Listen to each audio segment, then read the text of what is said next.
I never thought the happiest day of my life would become the most humiliating. Picture this, a church filled with over 100 guests, flowers lining the aisle. My father holding my trembling hand as the music began to play. I stood at the altar waiting for the man who had promised me forever.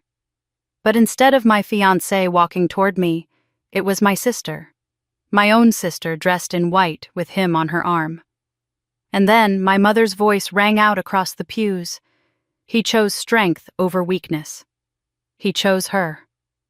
In that moment, my world shattered. Laughter whispers the sound of cameras clicking the abandoned bride. That's how the newspapers called me the next morning. I left town in my torn wedding dress, vowing that if it took 10 years, I would come back stronger than they ever imagined. And I did. 10 years later, I wasn't the broken bride anymore. I was the woman hosting the grandest party in Chicago. And when my mother, my sister, and the man who once left me walked through the ballroom doors, they froze. Their faces went pale as they saw who stood beside me, hand in mine. Because my husband wasn't just anyone. He was the one man they never expected, and the truth about him would destroy everything they thought they had won. Stay with me. This isn't just a story of betrayal. It's a story of secrets, revenge, and a final twist so shocking you'll be talking about it long after the last word. My name is Emily Carter, and when this story begins, I was 22 years old, a senior at Northwestern University studying business and communications. On campus, people saw me as the ambitious scholarship student who had her life figured out. Professors praised my dedication, friends admired my focus, and from the outside it looked like everything was falling into place. But once the lecture halls emptied and I boarded the train back to my family's suburban home, the image of the confident young woman dissolved into something far lonelier. At home, I wasn't the promising student. I was the invisible daughter. Every Friday afternoon, after long hours of classes and tutoring work that paid for books and groceries, I would take the purple line into the suburbs and walk the last mile home. The minute I stepped through the front door, the weight of responsibility settled over me like a heavy coat. My father, kind but frail from years of working factory shifts and now dealing with worsening arthritis, needed someone to cook his meals and help him manage medication. The house itself seemed to demand constant attention, dust gathering in the corners, laundry piling up meals that never seemed to cook themselves. Without asking, I slipped into that role. I cooked, I cleaned, I cared. It felt like a duty, but also a way to show I was still worthy of love. My mother never saw it that way. I would set a hot plate of her favorite pot roast on the table, proud of balancing my studies with household chores, only to hear her sigh in disapproval. "You only do this to show off, Emily," she would say, cutting into the meat without looking at me. "It's not from your heart. It's just to make yourself look good." The words stung every time more than I ever admitted. I wanted her to see me as devoted, not pretentious. But in her eyes, no matter how hard I tried, it was never enough. Sarah, my older sister, never lifted a finger in the house, but she could do no wrong. She was 25, working a part-time retail job that barely covered her rent yet. One afternoon I came home to find her beaming over a brand new Coach bag. "Mom bought it for me," she explained with a proud little toss of her hair. "She said I deserved it for sticking with my job." I sat there quietly remembering how the week before I had come home with the news that I had been awarded a full academic scholarship for my senior year. Mom's response had been a clipped, "That's nice, but don't get cocky." Sarah's handbag glistened on the table while my scholarship certificate sat buried in my backpack, uncelebrated. I tried to tell myself it didn't matter, that my worth wasn't measured by my mother's gifts or her careless remarks. Still, I found myself chasing her approval like a child begging for crumbs of affection. I cleaned Sarah's room, folding clothes she had thrown across the floor, organizing makeup scattered across her vanity, even spritzing her favorite perfume to make it feel welcoming. I declined invitations from friends in Evanston, people begging me to come out for a night of fun, just so I could sit at home with Dad and give Mom the impression I was the dependable daughter. Each time she would barely glance at me. "Stop trying so hard," she muttered once as I scrubbed dishes until my hands were raw. "It's embarrassing." Those words lodged in my chest like splinters. Embarrassing, I wanted to scream that everything I did was for her, for this family, for the fragile hope that she might one day say, "I'm proud of you, Emily."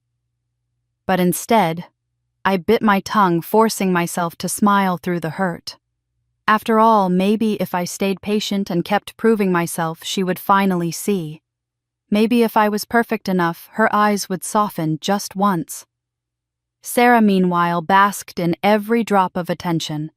She laughed loudly at dinner, reciting trivial stories from her day at work, and Mom hung on every word. "See, that's strength," she would say, nodding toward Sarah. "That's the kind of spirit this family needs." And there I sat silent, my father's quiet presence, the only thing keeping me from breaking down in tears. He never spoke against Mom. He was too tired, too worn down. But sometimes when she wasn't looking, he would squeeze my hand under the table. It was his way of saying he saw me even if no one else did. I tried to drown myself in studies, convincing myself that academic success would one day be my escape. Late nights in the library, early mornings at the tutoring center, endless hours spent proving to the world that I was capable. And yet when I returned home each weekend, that world collapsed into a smaller, harsher reality where all my accomplishments meant nothing. I was just the daughter who never measured up. Looking back, I wonder how I endured it as long as I did. Perhaps it was the stubborn hope that if I just tried harder, smiled brighter, gave more, eventually my mother would love me the way she loved Sarah. But no matter how perfectly I ironed the shirts, how carefully I seasoned the roast, how diligently I balanced my life between classes and caregiving, the praise never came. Only the cold stares, the dismissive comments, the gnawing silence that left me questioning my worth. I didn't know it then, but those years of invisibility and rejection were shaping me in ways I couldn't yet understand. They were sharpening my edges, toughening my resolve, preparing me for storms I never imagined would come. Because the truth was, my mother's cruelty wasn't just casual favoritism. It was deliberate. It had a purpose I had yet to uncover, one that would tear apart everything I thought I knew about love, family, and loyalty. But no matter what I did, it was never enough for her, and I was about to discover the devastating reason why. It was during one of those long autumn afternoons at Northwestern, when the leaves along Sheridan Road blazed red and gold, that I first met Alex. I was 22, worn down from balancing classes, tutoring shifts, and my endless responsibilities at home, and he seemed to appear out of nowhere like sunlight breaking through the gray. He was 24, a graduate student at the business school, tall with an easy smile that made people feel they were the only one in the room. I had never been the kind of girl who drew much attention, especially at home. But Alex noticed me right away. He sat next to me at a guest lecture about entrepreneurship, and before the end of the evening he had scribbled his number on the corner of my notebook. "We should keep talking," he said. "I think we have the same kind of dreams." From the very beginning, our conversations were different from anything I had ever known. Over coffee in the student union or late-night walks along Lake Michigan, we talked about building something of our own. One day, a company that would make a difference and prove to the world that two determined kids could create something extraordinary. He was ambitious, but not arrogant, confident, but always eager to hear my ideas. When he said, "We'll conquer the world together, you and me," I almost believed it could be true. For once, I didn't feel like the overlooked daughter or the awkward outsider. I felt seen. As weeks turned into months, our lives began to weave together naturally. He would bring me sandwiches during long nights in the library, and I would quiz him before his finance exams. When I stressed over assignments, he calmed me with his quiet assurance, telling me, "You've got this, Emily. You always do." I had never had someone stand beside me so firmly, not just applauding my achievements, but holding me steady through the struggle to reach them. At home, every accomplishment was brushed aside or belittled, but with Alex, I felt as though each step forward mattered. With him, I wasn't invisible. I was cherished. Our relationship became a refuge. On weekends, when I could escape my mother's sharp words and my sister's smug smiles, Alex would take me out to the lake. We would sit on the rocks, our shoes off toes, skimming the cold water as the Chicago skyline glimmered in the distance. He would tell me about his childhood, about the small town in Indiana where he had grown up, about his determination to leave behind the limits he had known there. I told him about my father's quiet kindness, about my love for business strategy, about my secret dream to travel across Europe and see the world beyond the narrow streets of our suburb. He listened as though every word was precious. Sometimes when I fell silent, overwhelmed by how much it meant to finally be heard, he would take my hand and say, "Emily, you don't have to prove yourself to me. You already are everything." For the first time in my life, I let myself believe that love could be real.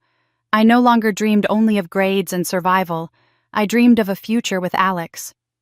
We planned a little house with a porch where we could drink coffee on Sundays. We made lists of cities to visit: Paris, Rome, Barcelona, scribbled in the margins of our notebooks during class. I could picture us side by side, not just surviving but thriving, building a life that was ours alone. The idea of family no longer felt like a curse. With Alex, I thought I might finally know what it meant to belong. When senior year arrived, the pressure mounted. Final exams loomed, job applications piled up, and I felt stretched to my breaking point. But Alex was always there, steady as a rock. He walked me home from the library when the streets were dark, sat beside me as I drafted cover letters, and celebrated every small victory as though it were his own. He told me again and again, "We're a team, Emily, always." And I believed him. In his arms, I felt safe in a way I had never known before.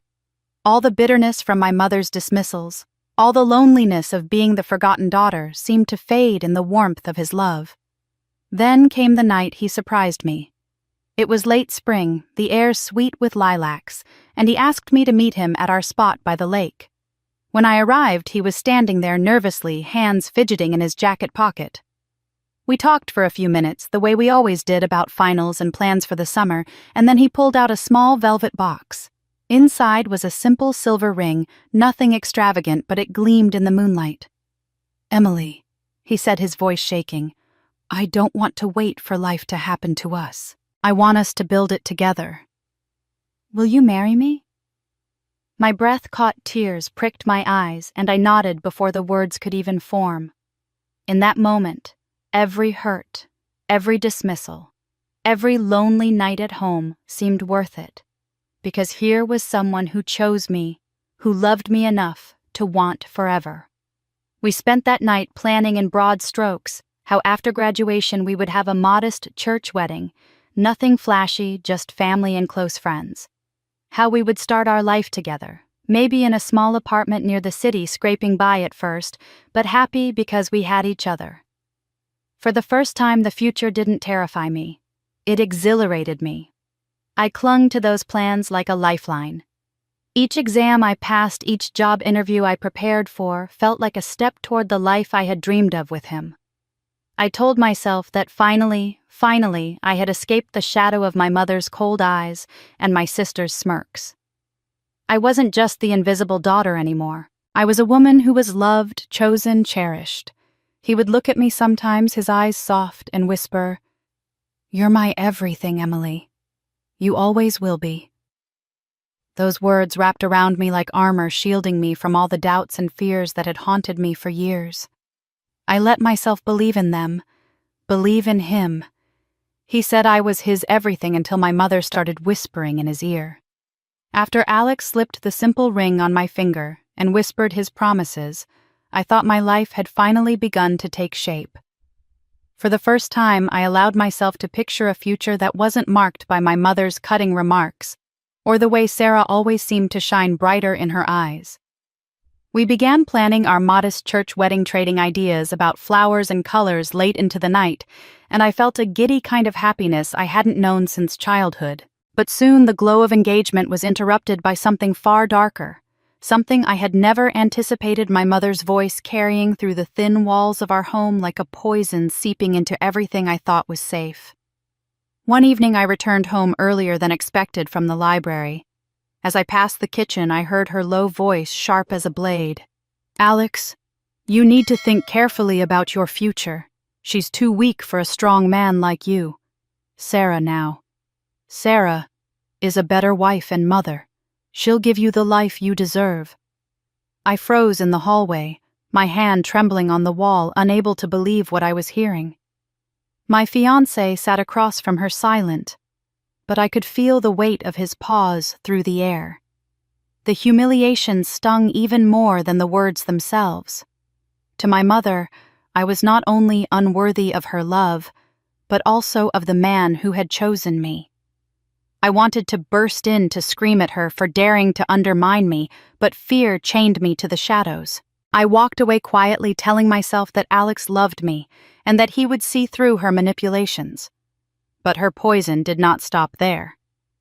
Over the next weeks, Sarah inserted herself into our wedding preparations with a brazenness that made my stomach turn. She showed up uninvited to meetings with the florist, laughing too loudly at Alex's jokes, her hand brushing his arm as though it belonged there. She offered to help with the decisions when I was busy with exams, her eyes glinting with that same smirk she had worn since we were children, when she'd snatch my toys, my clothes, and now apparently my future. She leaned into him when they bent over invitations, whispered things into his ear that made him smile uncomfortably, and every time I asked about it, she brushed me off with a falsely sweet, "I'm just trying to help, sis." What unsettled me most was Alex's shifting demeanor. At first he reassured me, kissing my forehead and telling me not to worry. But soon he began canceling plans. Our rehearsal dinner postponed because of work phone calls unanswered, with vague excuses about being too busy. His eyes, once steady when they met mine, now darted away with nervous energy, and when I reached for his hand, he often found some reason to pull away. I told myself it was just stress, that every groom feels nervous as the big day approaches, but the pit in my stomach grew heavier with each passing day. Meanwhile, Sarah grew more enthusiastic about every detail. She volunteered to pick up the cake samples, to meet with the photographer, to choose table settings when I couldn't make appointments. It was as though she were planning her own wedding. My mother watched her with pride, beaming at her initiative, while dismissing my concerns with a cold, "You should be grateful she cares enough to step in where you fall short." It was the same old narrative, only now it threatened to unravel the most important day of my life. Whenever I tried to confront Alex, he grew defensive, insisting that Sarah was just being helpful and that I was imagining things. But deep down, I knew something was slipping through my fingers. The tension mounted until I felt like a stranger in my own engagement. Friends asked about the wedding plans, and I smiled weakly, avoiding the truth that I no longer knew what was happening behind closed doors. Every time Sarah laughed too loudly at Alex's side, every time my mother's approving gaze lingered on them, a crack widened in the fragile foundation of my happiness. And yet I clung to hope, telling myself he loved me, that the ring on my finger meant something unshakable that no amount of whispers or sly smiles could take him from me. But then came the moment I could no longer deny. 3 days before the wedding, I walked into the bakery where I was supposed to finalize the order for our cake. And there they were, Sarah and Alex, their heads bent close together, laughing over samples of frosting, as if they were the bride and groom. My heart stopped cold, and in that instant, I realized they weren't planning my wedding anymore. The morning of my wedding dawned clear and bright, the kind of day that should have promised happiness. My dress hung by the window, catching the sunlight as though it were glowing with promise. I should have felt like the luckiest woman in the world, ready to walk toward the man who once told me I was his everything. Instead, a hollow fear sat heavy in my stomach. The memory of Alex and Sarah laughing over cake samples still clung to me, though I tried to convince myself it was harmless, just my imagination twisting moments into nightmares. I clung to that hope as tightly as I held my bouquet. The church smelled faintly of roses and candle wax. Guests filled the pews, turning to watch as I stepped into the aisle. Their smiles felt like daggers because deep inside I feared this day might not unfold the way I had dreamed. But I pushed forward, each step echoing against the marble floor, telling myself Alex would be waiting at the altar. He had to be. Yet when I reached the front, the spot beside the pastor was empty. My breath caught. I stood there in my lace gown, every eye fixed on me, while silence crept through the room. The pastor cleared his throat and asked, "Where's the groom?" His voice cracked against the silence, each word striking me harder than the last. Minutes passed. Guests whispered, the sound rising like a storm. I scanned the church, searching desperately for Alex's face. My palms sweated against the stems of my bouquet, but still he did not appear. And then, from the back of the church, the heavy wooden doors creaked open. Gasps filled the sanctuary. Sarah stood in the doorway, dressed in white, her arm linked with Alex's. My sister's face shone with a triumphant smile, as if this were her day, not mine. Alex wouldn't meet my eyes. He looked straight ahead, pale but determined. "Sorry, everyone." Sarah called out, her voice clear and cruel, but Alex chose the right sister after all. The room erupted. Some guests gasped loudly, others whispered, and a few even laughed nervously as though it had to be some kind of sick performance. My knees nearly buckled beneath me. I clutched my bouquet so tightly the flowers bent and wilted under the pressure. I looked at Alex, pleading silently for him to correct her, to say this was a mistake. But he remained at her side, his silence screaming louder than any words could. And then my mother rose from her seat. She didn't look ashamed or embarrassed. She looked proud. Her voice rang through the church, cold and sharp. I convinced him to choose strength over weakness. Sarah will give him the life he deserves. Her words cut through me like a blade. My breath caught in my throat and the ground beneath me seemed to tilt. This was not just Alex's betrayal. It was my own mother, standing tall in her conviction, destroying me in front of everyone I loved and everyone who had come to celebrate me. I saw old friends hiding their faces and shock professors from my university, whispering behind hands, children pointing with wide, confused eyes. The humiliation was unbearable. My body felt frozen, my mind spinning as if I were trapped in a nightmare I couldn't wake from. A deep, raw fury began to rise in my chest, but it was buried under layers of pain so sharp I could hardly breathe. This was supposed to be my beginning, my chance to step into a future of love and partnership. Instead, it was a stage for my family's betrayal. The weight of it pressed down on me, crushing and final, and there I remained, rooted in place, the picture of abandonment. My hands shook, my lips trembled, but I forced myself not to cry. I wouldn't give them the satisfaction of seeing me collapse. Not yet. Not ever. I stood there in my wedding dress, abandoned at the altar, as my own family destroyed me in front of everyone I'd ever known. The moment Sarah's words echoed through the church, and my mother's voice rang out to confirm what they had plotted, my body finally moved. My bouquet slipped from my hands, petals scattering across the marble like pieces of a shattered life, and I turned on trembling legs. Gasps and whispers followed me as I pushed past the pews. I didn't look at anyone, not even the children who craned their necks to see the bride who had just been humiliated. The heavy doors slammed shut behind me, but their murmurs carried into the street, sticking to me like burrs I could never shake off. The cool air hit my face and I ran, my dress dragging behind me, the lace catching on cracks in the pavement. I didn't care. I just needed to be away from those eyes. Somewhere between the church steps and the corner, a camera flash nearly blinded me. A man I recognized from the local paper lifted his lens again. "Abandoned bride," he muttered with the excitement of someone who'd just found a front-page story. I shielded my face with my hands, but it was too late. By morning, the photo of me running through the streets in my wedding gown, tears streaking down my cheeks, would be everywhere. That image, I knew, would live longer than the marriage I had never been given. When I finally stumbled through the door of my childhood home, my chest burned with humiliation and rage. I tore the dress from my body, ripping stitches and scattering beads across the floor. The sound of fabric tearing was oddly satisfying, like shedding a skin I never wanted to wear again. Standing in my slip, I grabbed the old suitcase from the closet and began stuffing it with whatever I could find: jeans, sweaters, notebooks, anything that was mine and mine alone. My hands shook so badly that half the clothes tumbled to the floor, but I didn't stop. With every shirt I packed, I thought of Alex's silence. With every pair of shoes, I remembered Sarah's smirk. With every piece of myself I stuffed into that bag, I heard my mother's voice declaring me weak. I pulled open the desk drawer and found a piece of stationery. The pen hovered for a long time before the words spilled out in messy ink. "Dad, I'm leaving." I need to find out who I am without them. You know why. Don't look for me. Someday they'll regret what they've done." My throat tightened as I folded the note and placed it where I knew my father would see it first, on the kitchen table beside the half-finished crossword he worked on every night.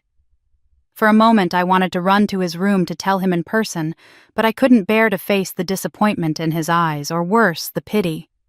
He deserved more than this broken daughter who couldn't even hold on to love. So I left the note and walked out carrying my suitcase and the weight of 1,000 unspoken screams. At the Greyhound station, I stood in line with strangers, my torn veil shoved deep in the suitcase like a secret I didn't want to carry, but couldn't bring myself to throw away. My fingers brushed the simple ring Alex had given me when he promised forever. I had slipped it off in the churchyard, but somehow it had ended up in my pocket. I turned it over in my palm, the metal cold and mocking a reminder of promises turned to ash. When I finally boarded the bus, the lights of my hometown flickered past the window as if mocking me with every memory I left behind. My reflection stared back at me pale and hollow-eyed, but behind the broken girl was something new, something harder. I clenched the ring in my fist so tightly the edges cut into my skin and swore to myself that this humiliation would not be the end of my story. It would be the beginning. 10 years. 10 years to rise from nothing, to build a life so strong they could never touch it to return, not as the abandoned bride, but as the woman who would make them beg for mercy. As the bus pulled away from my ruined wedding day, I made a promise that would take 10 years to fulfill, but would destroy them completely. Chicago greeted me with noise grit and a kind of indifference that cut deeper than words. The Greyhound hissed to a stop in the middle of the city, and I stepped off the bus with a suitcase that held the scraps of my old life and $200 folded into an envelope. That money, along with a few crumpled bills from forgotten wedding cards, was all I had left of the day that had ruined me. I told myself it would be enough. It had to be. I walked the streets in my scuffed shoes, overwhelmed by the crush of strangers and the endless honking of cars. The skyscrapers rose like judgmental sentinels above me, their glass faces reflecting a life I wasn't sure I would ever belong to. By nightfall, I found a moldy studio apartment on the south side for $350 a month. The smell of damp plaster greeted me as I unlocked the door, and a thin mattress on the floor was the only furniture. Still, it was mine. As I lay on the mattress that first night listening to sirens wail in the distance, I hugged my suitcase as if it could protect me from the world. The ache in my chest felt unbearable, but I whispered to myself, "This is where I begin again." The next morning, reality demanded more than promises. I needed a job, any job, to keep a roof over my head. I answered an ad in the newspaper and found myself behind the greasy counter of a fast food restaurant wearing a uniform that smelled of old oil. The manager barked orders with a voice that carried no patience. When I fumbled with the register, he sneered, "Faster, sweetheart. People don't have all day." Customers rolled their eyes when I took too long with their change, and one woman muttered loudly enough for me to hear, "Can't believe they hire girls like her." Shame burned my cheeks, but I forced my trembling hands to keep moving, handing out burgers and fries as though this humiliation was just another rung on the ladder I had to climb. During breaks, I sat on an upturned crate in the alley behind the restaurant, staring at the oil-stained pavement and wondering how far I had fallen. I thought of the altar, the whispers, the betrayal, and each memory struck like a slap. But instead of crumbling, I gritted my teeth and whispered, "This is only the beginning. Someday they'll choke on their laughter." The nights were the hardest. In my little apartment, shadows stretched long across the cracked walls, and the air reeked of mildew no matter how wide I opened the window. I would drift into uneasy sleep only to jolt awake, heart-pounding, as the same dream replayed me standing alone at the altar, the pastor's voice echoing, "Where is the groom?" Faces blurred together, laughing, judging, while Sarah stood smug beside Alex. I woke with tears soaking my pillow, gasping for air, like I was drowning in that church again. But instead of letting the nightmares break me, I used them. I bought a cheap spiral notebook from the corner store and began filling its pages. At first, I wrote simple sentences: get a better job, save money, don't trust anyone. Then the words grew sharper, bolder, like weapons taking shape. Become someone they can't ignore. Build a life so big they choke on it. Return stronger than anyone expects. Every night after scrubbing fast food grease from my hair and hands, I sat by the flickering light of a lamp that hummed like it was ready to die and wrote until my wrist ached. My tears smudged the ink, but I didn't care. Those words were the only things holding me together. Each page was a promise that I would not remain the abandoned bride forever. Out in the city, no one knew my name. No one cared that I had once been humiliated in front of 100 people, that my face had been plastered across the local paper with the cruel headline, "Left at the altar." Here I was, just another tired young woman serving burgers, another shadow moving through crowded streets. And maybe that anonymity was my salvation. They had erased me from their lives. Now I would erase the weak version of myself. In her place, I would create someone unrecognizable, someone unstoppable. I didn't know it yet, but this brutal city was about to forge me into someone they'd never recognize. The first month in Chicago drained me more quickly than I expected. My $200 had vanished almost overnight, swallowed by rent, a security deposit, and a few groceries that didn't last a week. I stared at my empty cupboards and counted the bills in my wallet, not enough for both food and rent. I knew what I had to choose. Rent kept a roof over my head. Food could wait. So I skipped meals, telling myself I wasn't hungry, drinking water until my stomach ached. The first day I felt lightheaded but managed to push through. The second day I nearly collapsed while scrubbing trays at the fast food restaurant, the smell of fries taunting me until I wanted to scream. My body grew weaker, but strangely my resolve sharpened. Every pang of hunger became a reminder that I was paying the price for survival now, so I could collect my reward later. It was my silent rebellion, proof that I could endure what others would never dare. Still, one job wasn't enough. The rent swallowed most of my paycheck, and the little left couldn't stretch far enough. So I took on more. By day, I worked as a waitress in a dingy diner, carrying plates of greasy eggs and burnt coffee to truckers and construction workers who tipped only when they felt like it. At night, I pulled on rubber gloves and scrubbed office floors until my back screamed and my hands stung from bleach. On weekends, I stood for hours behind a cash register at a retail shop, folding clothes that I couldn't dream of buying. My life became a cycle of uniforms and aching feet, of alarm clocks ringing before dawn and falling into bed just before sunrise, only to do it all again. The exhaustion was bone deep. Some nights, while mopping endless rows of linoleum in quiet, empty offices, my body would give out. I fainted once, waking on the cold floor with my mop still in hand, the bitter taste of bleach in my throat. Instead of feeling fear, I laughed bitterly.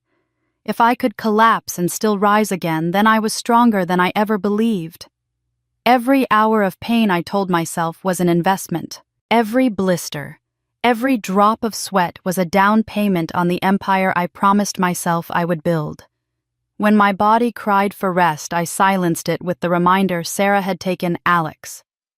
Mother had called me weak and the world had laughed. That humiliation was fuel, and I refused to let it burn out. I learned quickly that survival wasn't just about working harder. It was about discipline. I stopped buying anything that wasn't absolutely necessary. No new clothes, no makeup, no small comforts to soften the harshness of my days. I carried my lunch in a paper bag, bread, maybe an apple if I could find one cheap enough at the corner store. I tracked every penny in a small notebook, tallying columns late at night until my vision blurred. If I had 50 cents left at the end of the week, I considered it a victory. Some weeks I cried while writing the numbers, my stomach twisting in hunger as I stared at totals that never seemed to add up. But those tears dried, quickly replaced by a grim determination. I promised myself I would never again let money or the lack of it define my worth. Over time, those small sacrifices became habits. I realized that every dollar I didn't spend was a step toward freedom. I began to see patterns in my struggles, lessons, hiding within the misery. Hunger taught me how to endure. Exhaustion taught me how to push through limits I once thought impossible. Budgeting taught me how to plan with precision, how to stretch small resources into something larger. These weren't just survival tactics. They were tools I would someday wield to build a future strong enough to crush the past. Poverty was my teacher, and though cruel, it was effective. Each hardship shaped me into something sharper, stronger, more unyielding than I ever thought possible. Still, there were nights when I broke down, when I curled up on the thin mattress in my moldy apartment and sobbed into my pillow until the fabric was damp. I thought about the life I should have had, the wedding I was robbed of, the love I was promised, the family that betrayed me. Those tears might have weakened me once, but now they were part of the process. Every time I wiped my face and stood again, I felt a flicker of pride. I hadn't quit. I hadn't gone crawling back. I was still standing, even if barely. And one day I would stand taller than them all. The city itself seemed to conspire against me, testing me at every turn. Winters froze me to the bone as I walked home from late shifts, boots soaked through with slush, fingers numb as I fumbled for my keys. Summers baked the tiny apartment until I could barely breathe, the broken fan rattling uselessly on the dresser. Yet no matter what the city threw at me, I endured. I became a creature of survival, learning to bend but never break. Each challenge, each sleepless night, each pang of hunger was proof that I was becoming something unrecognizable to the girl who once stood at the altar, waiting for love that never came. I told myself every morning that this suffering had an expiration date. 10 years. That vow was carved into my bones. Every greasy plate, every mop stroke, every dollar saved was another brick in the foundation of my revenge. I clung to that vision when my body cried for rest, when my heart ached with loneliness. I imagined the day I would return not as the abandoned bride they had mocked, but as someone powerful enough to make them bow their heads in shame. And then one late night while scrubbing executive floors, I met the woman who would teach me how to turn rage into riches. The night I met her began like so many others, with my body aching and my mind drifting into the dull rhythm of survival. It was after midnight, and I was bent over a bucket of soapy water on the 22nd floor of a gleaming downtown tower, scrubbing the marble tiles until my reflection blurred beneath me. My arms felt heavy. My back screamed from bending, but I kept moving because the rent was due in 3 days, and I couldn't afford to slow down. The office lights glowed harshly, every corner, polished and perfect, mocking the cracks and stains of my own life. I thought I was alone, just another invisible cleaner in a city filled with ghosts, until I heard the click of high heels on the marble. I froze, mop in hand, embarrassed to be caught in my sweat-stained uniform. When I looked up, I saw her. She was elegant, dressed in a navy suit with pearls glinting at her throat, her silver hair swept back neatly. She looked every inch the kind of woman who belonged in this building, not someone who bent over floors like me. She stopped, tilted her head, and said, "You work hard for someone so young. What's your story?" No one had ever asked me that before. The question startled me more than her presence. I stammered something about needing the money, about holding down 3 jobs. She studied me for a long moment, then smiled in a way that felt oddly kind. "Come downstairs with me," she said. "There's a 24-hour diner around the corner. You need coffee more than you need that mop tonight." I hesitated, suspicious of her sudden interest, but something in her voice carried authority that was impossible to ignore. At the diner, with fluorescent lights buzzing overhead and a chipped mug warming my hands, she introduced herself as Elena. She told me she owned several businesses across Chicago, built from the ground up after her husband died when she was in her 30s. A self-made widow, she called herself, with a touch of pride. Then, almost casually, she leaned forward and said, "But before all of that, I was betrayed by my own sister. She stole my first fiancé." My breath caught. The words sank deep, echoing my own pain so precisely it was as if she had reached into my chest and plucked out the wound I tried to hide. She went on describing the way her sister charmed the man she was supposed to marry, the way her mother encouraged it, insisting he would be happier with someone stronger. My hands trembled around the mug. It was my story spoken from another mouth only decades earlier.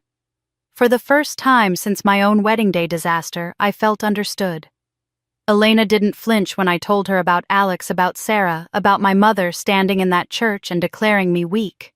She didn't pity me either. Instead, she looked me in the eye and said, "Your fury is raw power. You can let it eat you alive, or you can sharpen it into a weapon. Which will you choose?" No one had ever framed it that way before. I had been drowning in anger, but hearing her speak, I realized that maybe anger could be the thing that saved me. That night marked the beginning of something new. Elena insisted we meet once a week. I thought she might forget, but the very next Tuesday she was waiting outside my apartment in her black sedan, honking softly as if she'd done it 100 times before.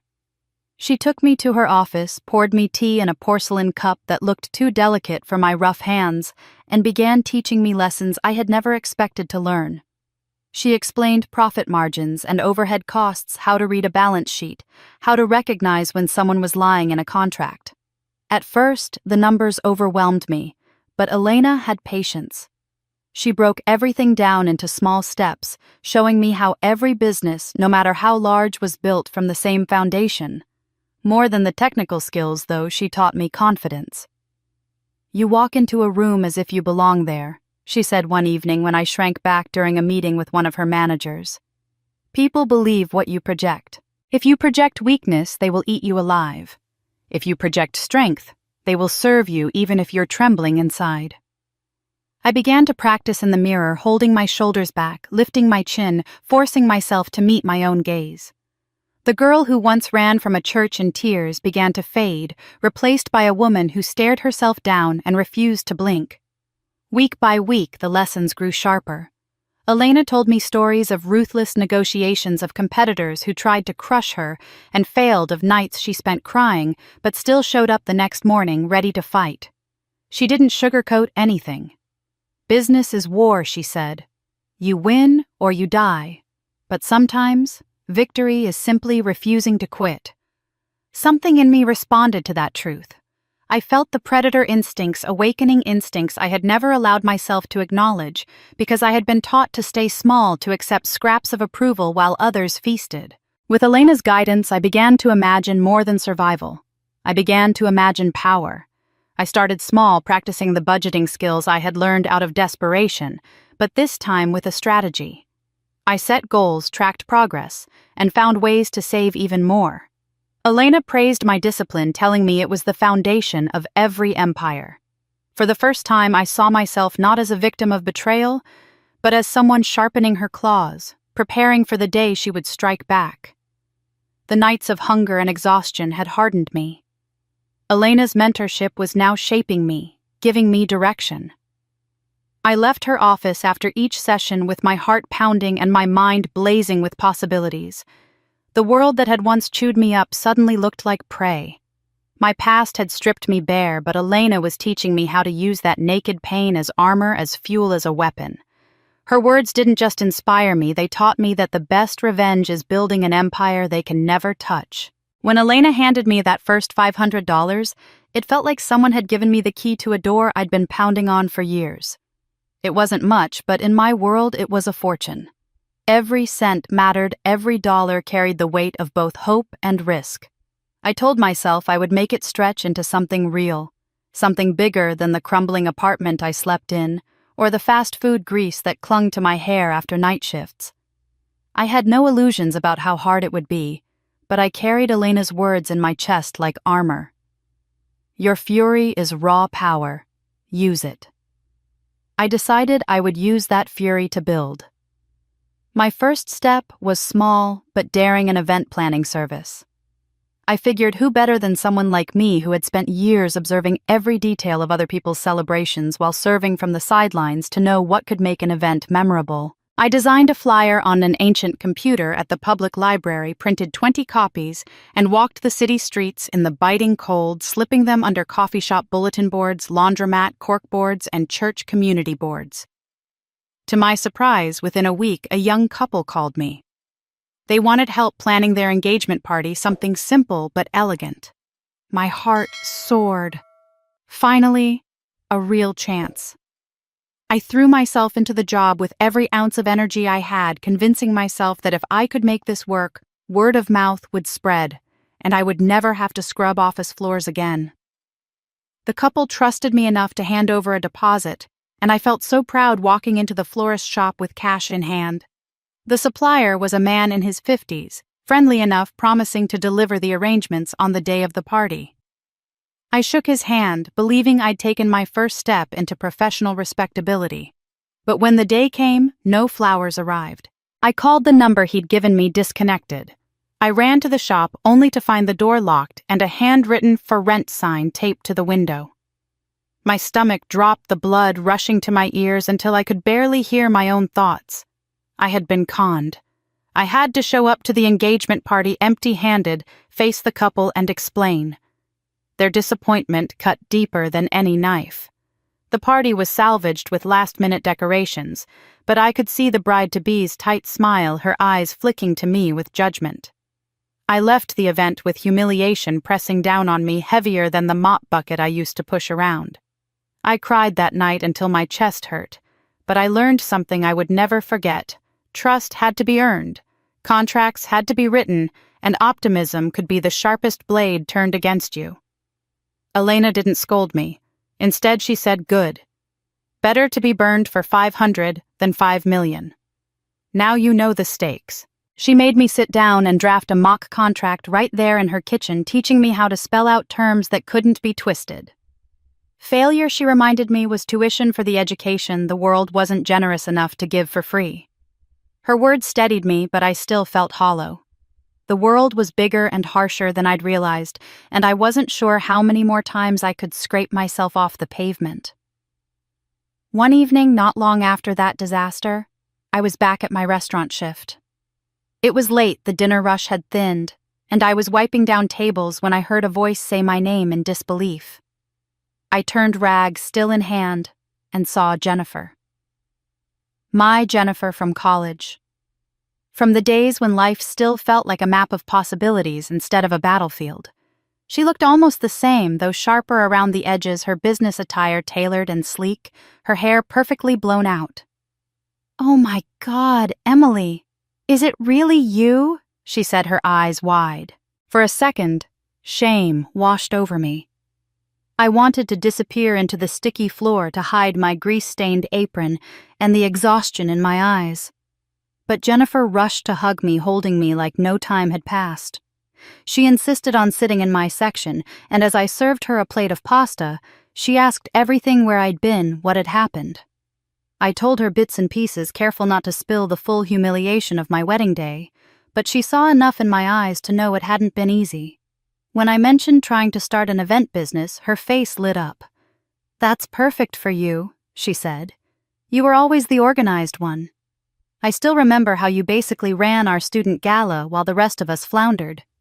She pulled a business card from her purse and pressed it into my hand. "Call me. I know people who need reliable planners. You just need the right introductions." That card felt heavier than gold. For the first time in months, maybe years, I felt like the universe hadn't completely forgotten me. We talked until her dinner was cold, laughing about old professors remembering stupid inside jokes. For a little while, I wasn't the abandoned bride or the desperate waitress. I was just Emily again, with someone who remembered me when I was still whole. Before she left, she tilted her head thoughtfully. "This is random, but it just popped into my head," she said. "Years ago, I was in the admin office at Northwestern sorting out some paperwork. I swear I saw your mom there looking frantic.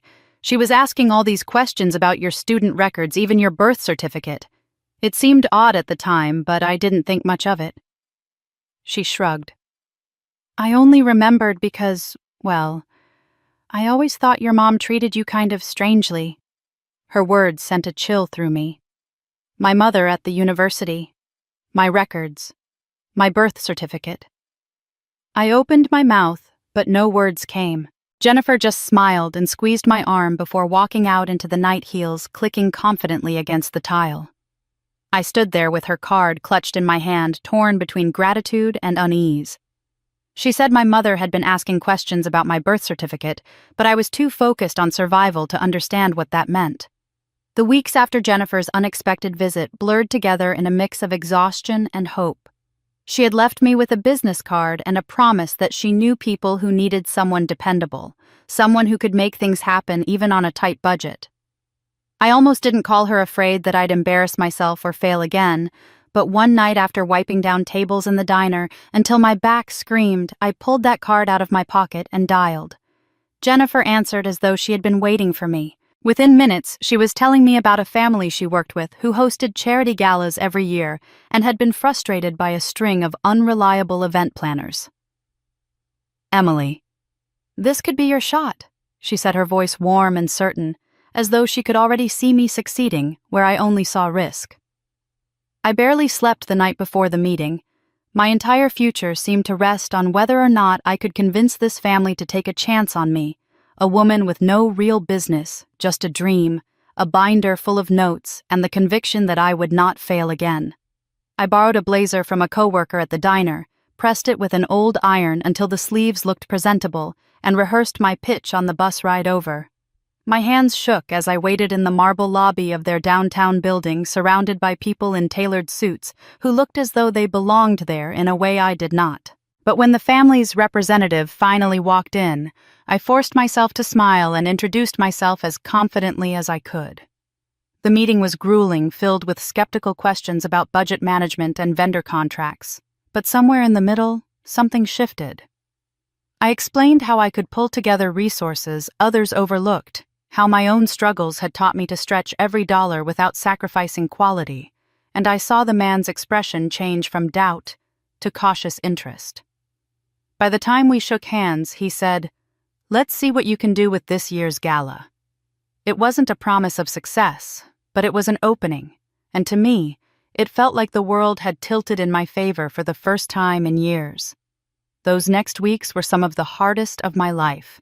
I negotiated with vendors who didn't take me seriously, begged for small discounts, and convinced a local florist to extend credit in exchange for a promise of future business. I barely slept. But on the night of the gala, as the lights dimmed and the music swelled, everything fell into place. Guests arrived in glittering gowns and crisp tuxedos, admiring the elegant decorations and perfectly coordinated service. I moved quietly in the background, making sure every detail held together, but inside my chest swelled with pride. When the family approached me afterward, shaking my hand and saying, "You've outdone yourself, Emily. We want you again next year," I nearly cried. My first real income, enough not just to pay the rent, but to breathe for the first time in months, came from that night.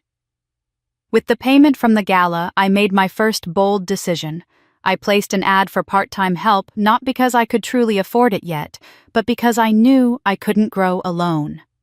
2 women answered, both single mothers struggling to make ends meet, both eager for steady hours, even if the pay was modest. Their gratitude and determination reminded me of myself, and when they joined me, I realized that building something wasn't just about climbing out of poverty, it was about pulling others up with me.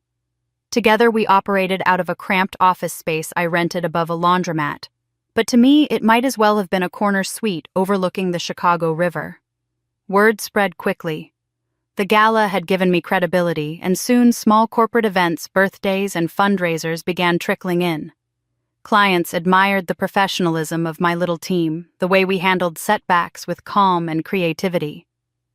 For the first time, my days weren't consumed by dread of bills or the humiliation of scrubbing floors. I was building a reputation brick by brick, and though the foundation was small, it was strong. Then one afternoon, Jennifer burst into the office with a folded magazine in her hands. She tossed it onto my desk, and there on the cover was my face framed by a headline that read, "Rising Star Under 30, From Struggles to Success in Chicago's Event World." I stared at it, unable to believe it was real. The article told my story, not all of it, not the heartbreak and betrayal I kept locked inside, but enough of it to inspire readers who only saw a young woman making her way against the odds. My employees hugged me, their eyes shining with pride, and I framed the article on the wall above my desk where I could see it every morning when I walked in. For a brief moment, I allowed myself to breathe in the sweetness of accomplishment. I had been nothing but a broken girl in a torn wedding dress, once running from whispers and humiliation. Now I was a name in print, a woman who had made her first real mark. Still, as I stared at that frame, I felt a stirring deep inside, a reminder that this was only the beginning. The taste of success was intoxicating, but it was not enough. Not yet. Success tasted sweet, but I was just getting started on my climb to the top. 5 years passed, and when I think back to the girl I was when I stepped off that bus in Chicago, hungry and terrified, I hardly recognize her. That morning began like many others lately. I unlocked the door to my downtown office, sunlight pouring through tall glass windows onto polished hardwood floors. I set my bag down on the leather chair behind my desk and glanced at the framed article still hanging on the wall, the one that had first called me a rising star. But now it felt almost quaint. I had outgrown that article, outgrown even the words rising star. I was no longer rising. I had risen. There was a large mirror mounted across from my desk, a decorative piece meant for clients to check their appearance before stepping into big events. As I adjusted my jacket, I caught sight of myself in it. A tailored navy suit hugged my frame, the kind of garment I used to only dream about. My hair was neat, my makeup polished, my heels clicked with authority across the floor. I leaned closer, studying the reflection. I did not see the abandoned bride from the altar anymore, nor the exhausted waitress dragging herself through double shifts. I saw a woman who had rebuilt herself from rubble, who carried herself with confidence not borrowed from anyone else's approval, but carved out of her own survival. I walked the office, letting my eyes fall on the signs of what I had created. Rows of binders documenting past events lined the shelves, each one proof of contracts fulfilled and clients who trusted me. My assistant was already fielding calls from new inquiries, corporate galas, weddings for the city's elite charity fundraisers that needed flawless execution. What began as a desperate attempt to prove myself had grown into one of Chicago's most sought-after event planning firms. We had moved 3 times in 5 years, each office bigger than the last, and now we occupied an entire floor. But my business was not the only thing that had flourished. With Elena's advice, I began investing early, putting money into small properties in struggling neighborhoods. Those properties grew in value, and suddenly I had a second source of income, steady and reliable. The girl who once had to choose between rent and food now signed checks for mortgages, contractors, and development projects. I had friends in places I once thought untouchable, city officials who attended my events, local philanthropists who called me personally, fellow entrepreneurs who asked for my advice. I had built a network as sturdy as the walls around me, a life my mother and sister could never erase. Still, no matter how many deals I signed or articles I framed, there were moments late at night when I remembered that day in the church. The sting of standing there in white while whispers filled the air never fully left me, though it no longer controlled me. If anything, it fueled me. Every time I closed a contract or deposited a payment, I thought of the faces of those who had once smirked at my pain. Their betrayal had become the foundation of everything I had now. One evening, I sat at my desk long after my employees had gone home. The city lights glittered outside the window, and I opened the small wooden box I kept in the bottom drawer. Inside were old photographs and a few tokens of the life I'd left behind. I pulled out one picture of Alex and me during our college days, both of us smiling as though the future was certain. My stomach tightened, not with longing, but with disbelief at how far I had come from that girl who thought love alone would save her. With steady hands, I placed the picture into the shredder and watched it disappear. Then I deleted the last digital traces I still carried on my phone contacts, old messages, photos I had never quite been ready to erase. When the screen went blank, I felt something I hadn't in years: lightness. It was as though chains I hadn't realized I was dragging had finally been cut. I whispered to the empty office. Now I'm ready. Not for them. Not for what I lost. For what I deserve. I leaned back in my chair, closing my eyes. I imagined the life I wanted now, one not haunted by betrayal, but strengthened by what I had built. I thought about companionship, not the kind where I clung to someone for validation, but the kind where two people stood side by side as equals. I knew I was ready for that now. I no longer needed someone to rescue me. I had rescued myself. Whoever came into my life next would have to meet me where I stood on solid ground of my own making. For the first time, the thought of love didn't scare me. It excited me. I felt I could open my heart again, not to repeat the past, but to write something entirely new. I smiled at my reflection in the mirror across the office, the confident woman staring back at me. She was whole. She was strong. And she was no longer waiting for anyone's permission to live fully. I thought I had left my past behind forever, until fate brought someone into my life who would change everything. The night of the Chicago Business Excellence Awards felt like a culmination of every sleepless night and every sacrifice I had made. The ballroom shimmered with light crystal chandeliers, casting a glow over gowns and tuxedos that glittered like jewels. I had been invited to give a keynote speech, a moment that only 5 years ago would have felt impossible. My topic was resilience, framed around my journey of building an empire from the ashes of humiliation and despair. As I stood at the podium, my voice carried steady and clear, and for once I wasn't just telling a story, I was living proof of it.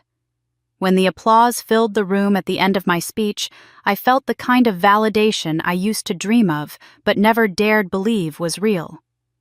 As I stepped off the stage, glass of sparkling water in hand, people approached me to offer congratulations. Their words blurred together polite admiration and handshakes. But one figure lingered, waiting until the crowd had thinned. He was tall, broad-shouldered, dressed in a perfectly tailored black suit that somehow didn't wear him. He wore it. His dark hair was threaded with silver at the temples, his jawline sharp, his presence commanding without trying. He extended his hand, and when our eyes met, it felt like he was seeing straight past the public figure I'd carefully constructed, and directly into me. "You have fire that burns brighter than most," he said, his voice low, steady, deliberate. "Most people in this room, they've built businesses out of money, out of privilege. You built yours out of survival. That's rarer and far more powerful." For a moment I was taken aback. Compliments were nothing new in this world, but his words weren't flattery. They were observation. He had read something in me others overlooked, something I guarded as both my wound and my strength. I found myself smiling despite the instinct to remain guarded. "Thank you." I suppose the fire was the only thing I had left to keep me warm. He smiled then, faintly, almost as if he understood more than I had said. "That kind of fire doesn't just keep you warm. It lights the path for others." We stood in silence for a beat, the hum of conversation and clinking glasses filling the space around us. Then he introduced himself. David, just David for tonight." I laughed, lightly intrigued by the evasiveness. "Just David. No last name." "Not yet," he replied, his eyes holding mine with a glimmer that was both playful and unreadable. Some stories deserve to unfold slowly. Something in the way he said it sent a chill down my spine, not of fear, but of recognition. As though the universe was whispering that this encounter meant more than I could yet see. We drifted into conversation, and to my surprise, it flowed as easily as if we'd known each other for years. We spoke about business, yes, but not in the usual transactional way. He asked about my philosophy, how I made decisions, what I valued most in building not just a company, but a legacy. I told him about trust, about how betrayal had once nearly destroyed me, but had also taught me that character mattered more than anything else. He listened intently, not interrupting, not trying to impress me with his own accomplishments. Instead, he leaned in, genuinely curious. When I asked about his work, he gave only pieces, fragments. "I've built companies, sold some, kept others. I've invested in people more than products. Money comes and goes, the right people last. He mentioned growing up in a small Illinois town, one I vaguely remembered hearing of but couldn't place on a map. But when I pressed for more details, family, childhood, how he came to the city, he shifted smoothly, changing the subject back to me. It should have been frustrating, but instead, it only deepened the air of mystery surrounding him. The evening slipped away, as if time bent around us. The noise of the gala faded into the background, the swirling gowns and tuxedos, nothing more than shadows. As we stood near the edge of the room, our glasses untouched, our conversation weaving through dreams and philosophies, fears and hopes. I caught myself laughing in a way I hadn't in years, a sound unburdened, free. It startled me. I had become so used to holding myself together, to projecting strength, that I'd almost forgotten what it felt like to simply be seen without effort. At one point, he tilted his head, studying me in that same unsettling but oddly comforting way. "You remind me of someone who walks through fire and comes out stronger instead of burned."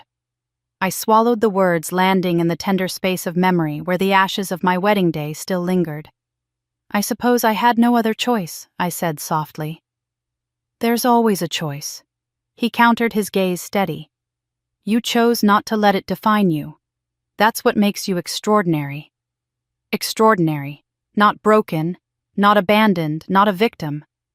The word wrapped around me like a balm, and I realized how long it had been since anyone had called me something without attaching it to pity or condescension. The night wound down, guests began to leave, and the hum of conversation faded into the quiet of the near-empty ballroom. He glanced around as though measuring the moment, then looked back at me. His expression softened, his voice dropping to something almost intimate. "I'd like to continue this conversation. Over dinner, perhaps, or somewhere less crowded." For the first time in a long time, my pulse quickened, not from anxiety or dread, but from possibility. There was a gravity in him, something dangerous in its pull, but also something that felt unshakably right. He reached into his pocket, not for a business card like the dozens I had collected that evening, but simply extended his hand again, palm open, waiting. "Can I have your number?" He asked for my number, and something about his eyes made me feel like fate was finally smiling on me. The first dinner with David after the gala was simple, almost disarmingly so. He chose a quiet Italian restaurant tucked into a side street where the lighting was soft and the tables close enough for conversation to feel intimate. I arrived with my guard firmly in place, reminding myself again and again that I couldn't allow history to repeat itself. I told myself this was just dinner, just conversation, nothing more. Still, I caught myself smoothing my hair in the reflection of the restaurant's window, before walking in my heart, betraying my calm facade. When he stood to greet me, his expression was calm without expectation, and it made me feel less like I was stepping into a trap, and more like I was stepping into something gently unknown. We ordered food and wine, and as we ate, he asked questions. Not the shallow kind, not inquiries designed to impress, but genuine questions about my work, about how I managed stress, about what I loved most about building something of my own. I answered cautiously, giving pieces of myself, but never the whole story. I mentioned that I knew betrayal well, but I did not explain how it had gutted me on my wedding day. I told him I understood the pain of having family let you down, but I didn't describe the hollow laughter of my mother and sister as they tore my world apart. My words were guarded like stones laid into a wall, protecting me from the possibility of being hurt again. David never pressed. Instead, he offered glimpses of his own past, carefully measured, almost as if he knew how much I could bear at once. "My family was destroyed by cruel people years ago," he said once, his voice even, but laced with something darker underneath. "It taught me that not everyone deserves your trust." He left it at that, and when I tilted my head silently asking for more, he shook it off with a faint smile. "Another time." It should have frustrated me, but instead it drew me in because he seemed to understand the language of scars without needing to compare them directly. Weeks passed, and with each meeting, coffee dinner, the occasional long walk through the city, I found myself lowering my defenses, if only an inch at a time. He never demanded more than I was ready to give. He didn't ask why certain memories tightened my throat, or why I sometimes looked away when weddings came up in conversation. He simply stayed steady and unshaken, proving himself in small, quiet ways. He attended one of my company's events not as a guest, but as a silent supporter, slipping into the back and watching the evening unfold. Later, he told me it was flawless, but what struck me more than his words was that he hadn't announced himself, hadn't tried to use his presence to add weight to the evening. He was content to let me shine. One Saturday afternoon, I found myself sitting in my office, exhausted after a particularly demanding week. Papers littered my desk, my inbox overflowed, and I was seconds from snapping when my phone buzzed. It was David. "Step outside." The message read, "Curious." I went downstairs, and there he was standing with 2 paper cups of coffee and a small bag of pastries. "You need to breathe," he said simply, handing me one of the cups. No judgment, no lecture, just presence. That was how he won me, not with grand gestures, but with consistency, with showing up in ways that others never had. Still, the wall around me remained. I was careful. I told myself every night that I couldn't trust too easily, that I couldn't afford to let someone in who might one day see my weaknesses and decide like Alex had that I wasn't worth choosing. My heart had windows now, but they were shuttered, letting only slivers of light through. Then came the night of the thunderstorm. The city was cloaked in sheets of rain, the streets slick and shining under bursts of lightning. We had been walking near the river when the storm broke, and instead of running for cover, David laughed, tilting his face up to the sky as though welcoming it. We ducked into a narrow awning, water dripping from our coats, our hair plastered to our faces. I was laughing too breathless, and for a moment I forgot to be guarded. He turned to me, then his expression suddenly serious. The laughter faded from his lips, and he reached out, brushing a wet strand of hair from my cheek. His hand lingered, steady, grounding. "Emily," he said, and the way he spoke my name carried a weight that stilled me. "I don't need to know every detail of your past. I don't need explanations or justifications. I choose you for exactly who you are right now, standing here in the rain with me." The words pierced through me with the force of lightning itself. No one had ever said that to me, not without conditions or comparisons. My mother had always measured me against Sarah. Alex had measured me against my own sister and found me lacking. But David in that moment was telling me I was enough. Not because of what I had built, not because of the empire I now commanded, but simply because I was me. I felt the wall around my heart crack just slightly, a window opening where none had been before. My throat tightened, and for a long moment I couldn't speak.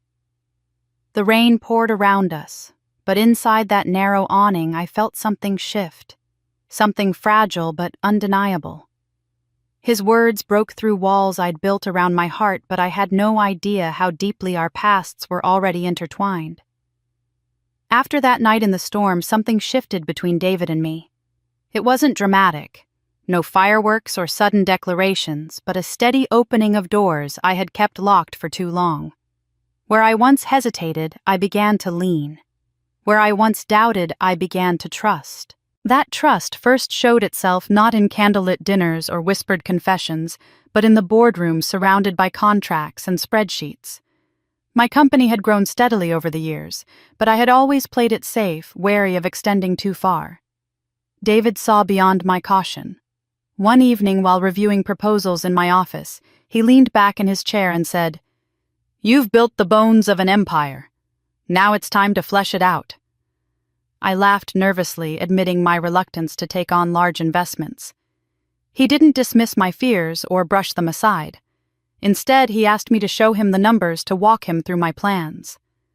For the first time, I had someone who listened, not to undermine but to understand. Together, we mapped out a vision of expansion, moving beyond mid-size events into the world of luxury experiences that catered to Chicago's elite. David offered capital to fuel the growth, but he made it clear, "This is your company, Emily.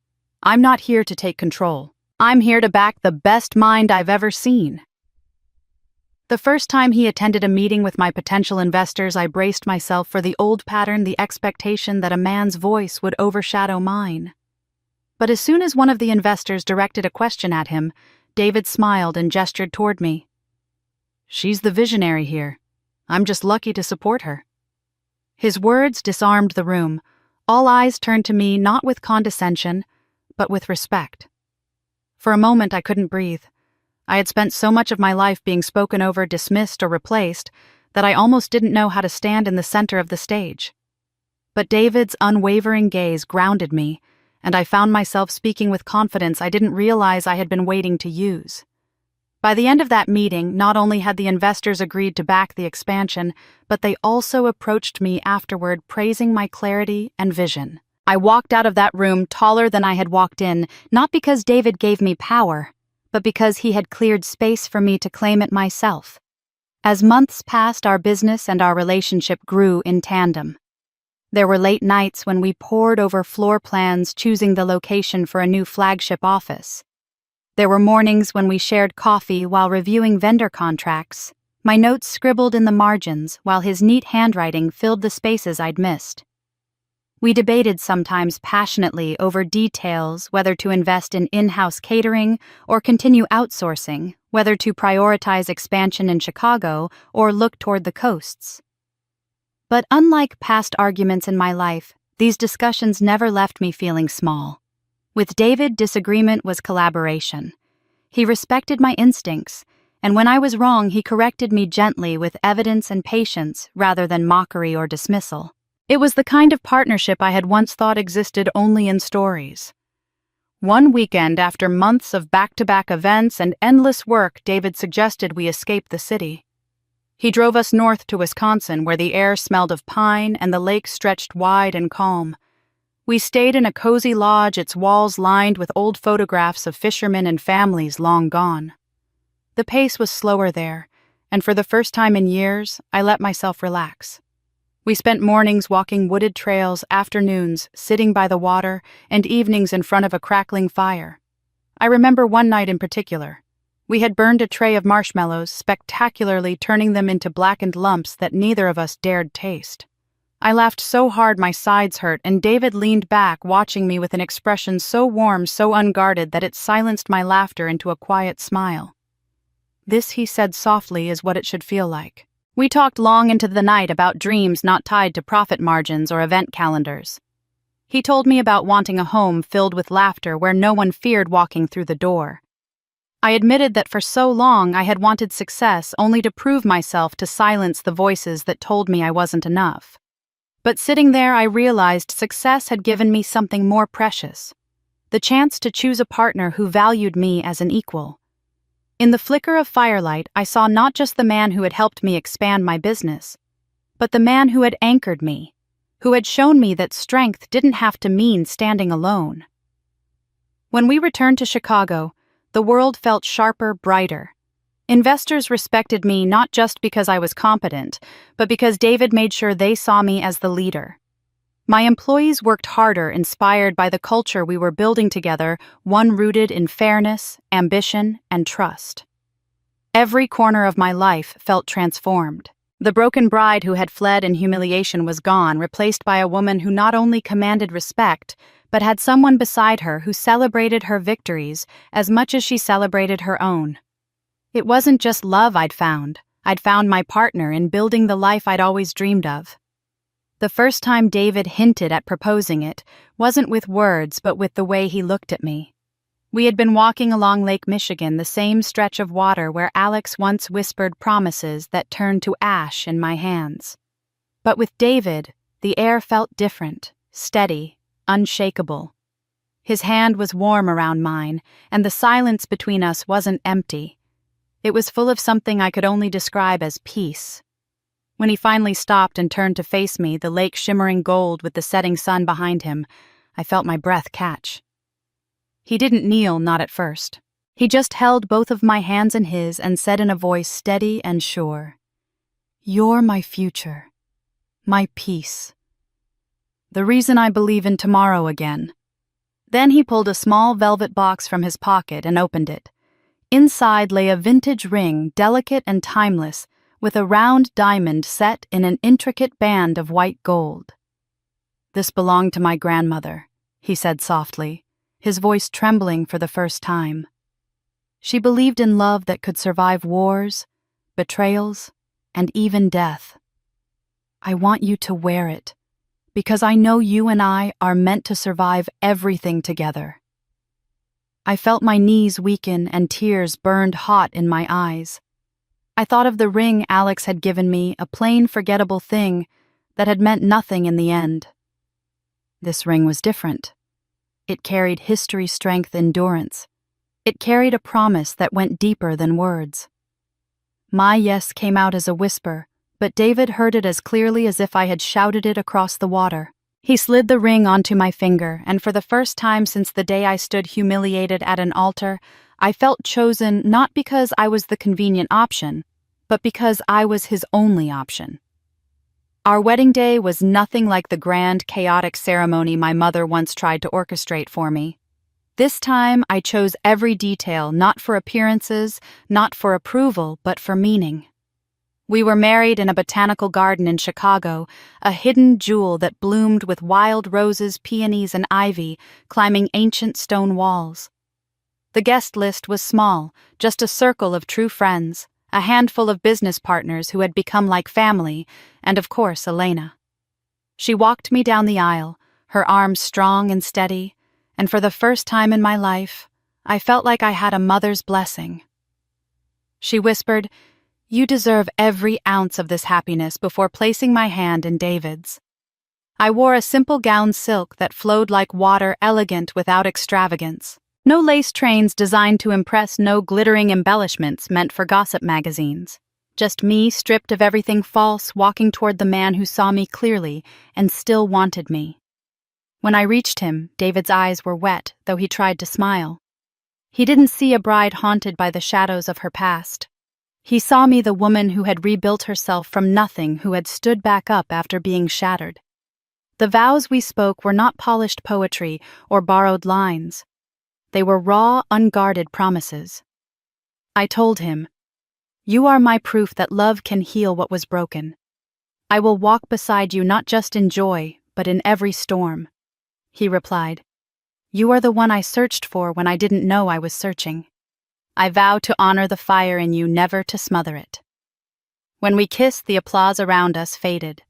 I felt only the weight of his hands and the certainty of a future that belonged to us alone. The reception was warm and intimate.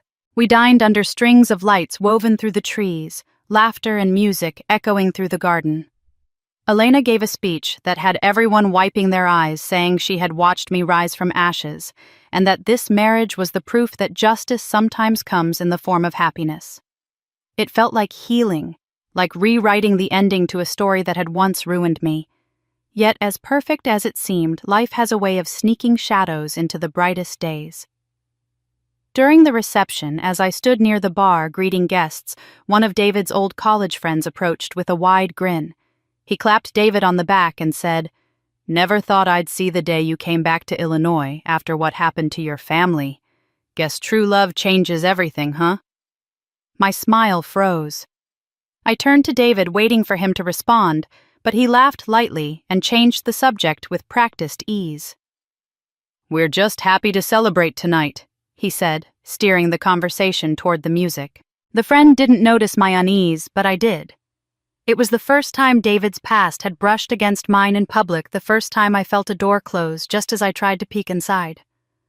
I let it go that night because happiness felt too precious to taint with suspicion. Still, the words lingered like smoke in the back of my mind. Why had he stayed away from Illinois? What had happened to his family? Questions. I wanted to ask, but didn't, not yet. For now I chose to rest in the warmth of the present, the vintage ring on my finger, the man who called me his future, and the life we were building together.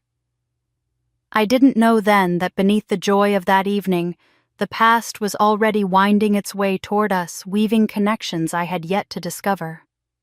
Little did I know this new last name would connect me to my past in ways I never could have imagined.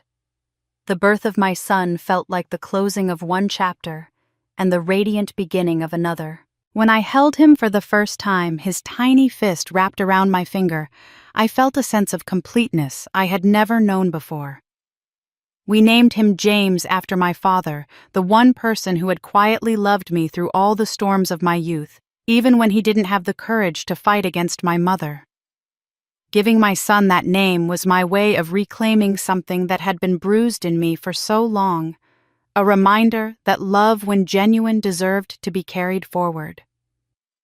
The delivery room was filled with laughter and tears, and I remember looking over at David as he brushed hair from my damp forehead. He whispered, "He's perfect, just like you." Those words, so simple, carried more healing than years of therapy ever could have. The early months of motherhood were a blur of sleepless nights, midnight feedings, and learning how to swaddle with one hand while balancing a phone call with the other. But for once, I wasn't doing it alone. David was the kind of father who didn't just participate, he dove in head first.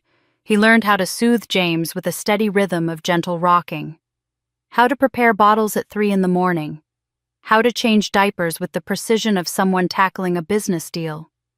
He never once left me to carry the weight by myself, and that partnership deepened the bond between us in ways I hadn't imagined possible. Our home became a haven. By then, my company had grown beyond what I had once scribbled in a notebook during nights of hunger and despair. We bought a mansion in Lincoln Park, the kind with wide bay windows and a garden where roses bloomed against the Chicago sky. It wasn't just a house, it was proof that I had built something enduring, something beautiful from the ashes of betrayal. Every corner of that home echoed with laughter and life. James took his first steps on the polished wooden floors of our living room, stumbled toward David's waiting arms. And I remember thinking, this is the kind of moment my mother could never have imagined for me. My company had become the premier luxury event firm in Chicago. I had teams of planners working under me, and our events graced the pages of glossy magazines. Celebrities and CEOs trusted my vision, and when people asked how I'd built such an empire, I smiled without telling them the truth, that it had started from a broken bride with nothing but a suitcase and rage to fuel her. Recognition came with speaking engagements and features in business journals, but the satisfaction wasn't in the applause. It was in the knowledge that I had proved them wrong. All of them. As James grew, I began to measure my life less in contracts signed or galas executed, and more in milestones that mattered. His first words, his school recitals, the way his small hand slipped into mine when we crossed the street. All of it stitched together a life I once thought was impossible for me. I had once believed family was a word drenched in betrayal, but slowly, with David and James, it became something softer, warmer.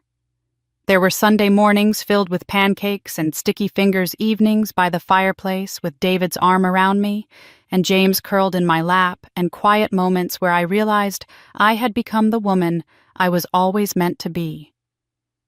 Still, there were times when memories intruded. Sometimes in the stillness of night, I would recall the humiliation of standing in that church alone in a white dress, whispers slicing through the silence. The image of my sister's smirk and my mother's cold words would flash through my mind, and for a moment the old bitterness would rise. But then I'd turn, and there would be David sleeping peacefully beside me, our son breathing softly down the hall. That was enough to remind me that I had won even without ever setting foot back into their world. 10 years. That was how long it had been since that cursed day. On the anniversary of what was supposed to be my first wedding, I sat in my office overlooking the Chicago skyline, the city spread out like a canvas beneath me. The sun dipped low, painting everything in gold, and I realized something profound I had become, everything they swore I never could be. My mother had told me I was weak, my sister had stolen the man I loved, and Alex had whispered that I wasn't enough. Yet here I was, wealthy, respected, loved, and stronger than I had ever dared to imagine. The broken girl in the wedding dress was gone. In her place stood a woman who had built an empire on her own terms. That night, David and I celebrated quietly. James was tucked into bed, and the two of us shared a glass of champagne in the kitchen. David raised his glass to me, his eyes glimmering with pride. To 10 years, he said. To everything we've built. I smiled, touched my glass to his, and thought of how far I had come from the girl who once boarded a bus with nothing but a vow of vengeance in her heart. I allowed myself to believe for the first time that the past was finally behind me, that the ghosts of betrayal had no more power over me. I was wrong. Just a week later, an envelope arrived at my office, elegant, gold-embossed with handwriting I recognized instantly. My hands trembled as I opened it, the words swimming before my eyes. It was an invitation, and with it, the reminder that my past was not finished with me. I thought I had finally escaped my past completely until the invitation arrived that would bring it all full circle. The Chicago skyline glittered beneath the late spring sun as I leaned against the window of my office watching the city I had fought tooth and nail to conquer. 10 years. A full decade since that day I had been humiliated at the altar, stripped of love, family, and dignity. In those 10 years I had clawed my way out of despair and into triumph, brick by brick, dollar by dollar, until my company stood tall as Chicago's premier luxury event firm. Now the Chicago Tribune had splashed my face on its Sunday cover, calling me a self-made success story. I clipped that headline and pinned it to my office wall, not for vanity, but as a reminder of the girl who once fled in a torn wedding dress and swore she'd return stronger. That promise was no longer just a whisper. It was about to take shape before the entire city. The idea for the gala had been brewing for months, but now it was fully formed, a 10-year anniversary celebration for my company, the kind of event that would draw not just the city's elite, but attention far beyond. The guest list was dazzling: mayors, celebrities, CEOs, and media magnates, all eager to toast the empire I had built from ashes. I designed every detail with precision, from the crystal chandeliers to the champagne fountains, ensuring the evening would be remembered for decades. But beneath the silk and gold, I had a sharper purpose. This wasn't just a celebration. It was a stage. David, ever my partner in both life and strategy, watched me pore over the invitations one evening as our son played nearby. "You're planning this like a military operation?" he teased, his hand brushing mine. I smiled but didn't deny it. He didn't know the depth of what I was planning, not yet. For him, this was a victory lap, proof that our hard work had secured a life no one could tear apart. For me, it was a reckoning. I had spent years envisioning what it would look like when they, the ones who had broken me, saw what I had become. My mother, who had sneered that I was too weak. My sister Sarah, who had strutted into that church with the man I loved on her arm. Alex, who had whispered vows to me one week and abandoned me the next.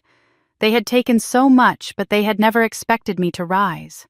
And now I would summon them not in anger's heat, but in triumph's cool glow, to witness the woman they had tried to destroy. "Are you sure you want them there?" David asked when I floated the idea of inviting my family. His brow furrowed, protective as ever. "You don't owe them anything." "No," I answered softly, swirling the stem of my wineglass, "but I owe myself closure. It's time to close that chapter forever." I kissed his cheek, letting him believe it was as simple as finding peace. But deep inside I was already plotting their unraveling. The Tribune article had painted me as resilient, unstoppable, the face of Chicago's new entrepreneurial elite. But I wanted more than headlines. I wanted their humiliation to mirror mine. I wanted the world to see the truth, that they were the weak ones, the selfish ones, the betrayers. And what better way than to bring them into my world of glitter and power, let them bask in it for a moment, and then watch it collapse around them. Late that night, when David had gone to bed and the house was still, I sat at my desk with a pen and 3 ivory envelopes. The guest list for the gala was hundreds long, but these 3 names made my hand shake with both fury and satisfaction as I wrote them out. Mother, Sarah, Alex. Each name etched in elegant calligraphy, each invitation a key to the trap I had been building for 10 years. I sealed them carefully, my breath steady now. This wasn't an impulsive act of revenge. This was strategy, patience, and justice woven together like silk thread on a loom. I could almost see their faces already pale and tight with shock as they stepped into the ballroom I had designed not just for celebration, but for revelation. As dawn crept through the curtains, I held the 3 invitations in my hand and felt the weight of the moment. 10 years of pain, hunger, struggle, rebuilding it all led here. My gala would be my triumph, but for them it would be the beginning of their reckoning. And that's when I decided to send 3 very special invitations, ones that would bring my past crashing into my present. They arrived like a challenge I could no longer ignore, 3 responses back from addresses I had written with a hand steady as a surgeon's. I had taken care with every detail of the invitations, thick ivory stock embossed lettering, a simple line inside, celebrating 10 years of success, hoping to share this milestone with family. To the world it read like a magnanimous gesture. To them it was a summons into the place I had rebuilt from pieces they thought broken. I posted them with the same calm I used to sign closing documents, trusting the calendar to do the rest. Then I waited. Back in their house, the envelopes landed on a kitchen table that had seen easier days. My mother was the first to pick hers up, her fingers trembling not from age but from curiosity. She held the card as though it were an accusation folded into paper. 10 years, she said aloud, tasting the number like it was unfamiliar. Sarah glanced over her shoulder from the sofa where the television muttered a late-night infomercial, and Alex was still in the back bedroom pretending to read paperwork for their failing venture. None of them expected me to have made anything of myself. That assumption was, I knew their greatest mistake. They passed the invitation around as though it were a relic from someone they barely remembered. My mother smoothed the embossed paper and let out a derisive laugh. She always was dramatic, she said, folding the card and tapping the corner with a manicured nail. Probably wants to show off. Maybe she needs our approval, after all. Her voice had the same clinical detachment she used when dismissing my scholarship years before, as though generosity could be reduced to a need for attention. The room hummed with the same smug certainty it had worn the day they watched me run from a church. They had learned nothing. Sarah, who had once delighted in my humiliation as if it legitimized her place at the center of my family, smiled in that way that used to make my guts turn. "We should go," she said, already picturing the ballroom and the guests. "Maybe she'll be feeling generous. Maybe she's desperate for family to support her success." She said we, as if she were including Alex as a strategic move, a partner in a rescue mission for their finances, rather than a companion in any meaningful sense. That thought stung, seeing the man who had once promised me forever reduced to a suit who scavenged for stability. Alex, when he finally emerged from the back room, seemed thinner than the photographs I'd once cherished, the edges of his features drawn by worry and nights of restless sleep. Their small online boutique had collapsed under the weight of unpaid invoices and a lease that rotated its terms like a trapdoor. He glanced at the invitation, then up at Sarah, and the calculation in his eyes was ugly and immediate. If she's wealthy now, he muttered more to himself than to them. Maybe she can help. Maybe there's a loan or a contract, something. I heard the desperation in the words and my stomach tightened. It was a different kind of betrayal to watch him measure the woman he had left not for love but for self-preservation.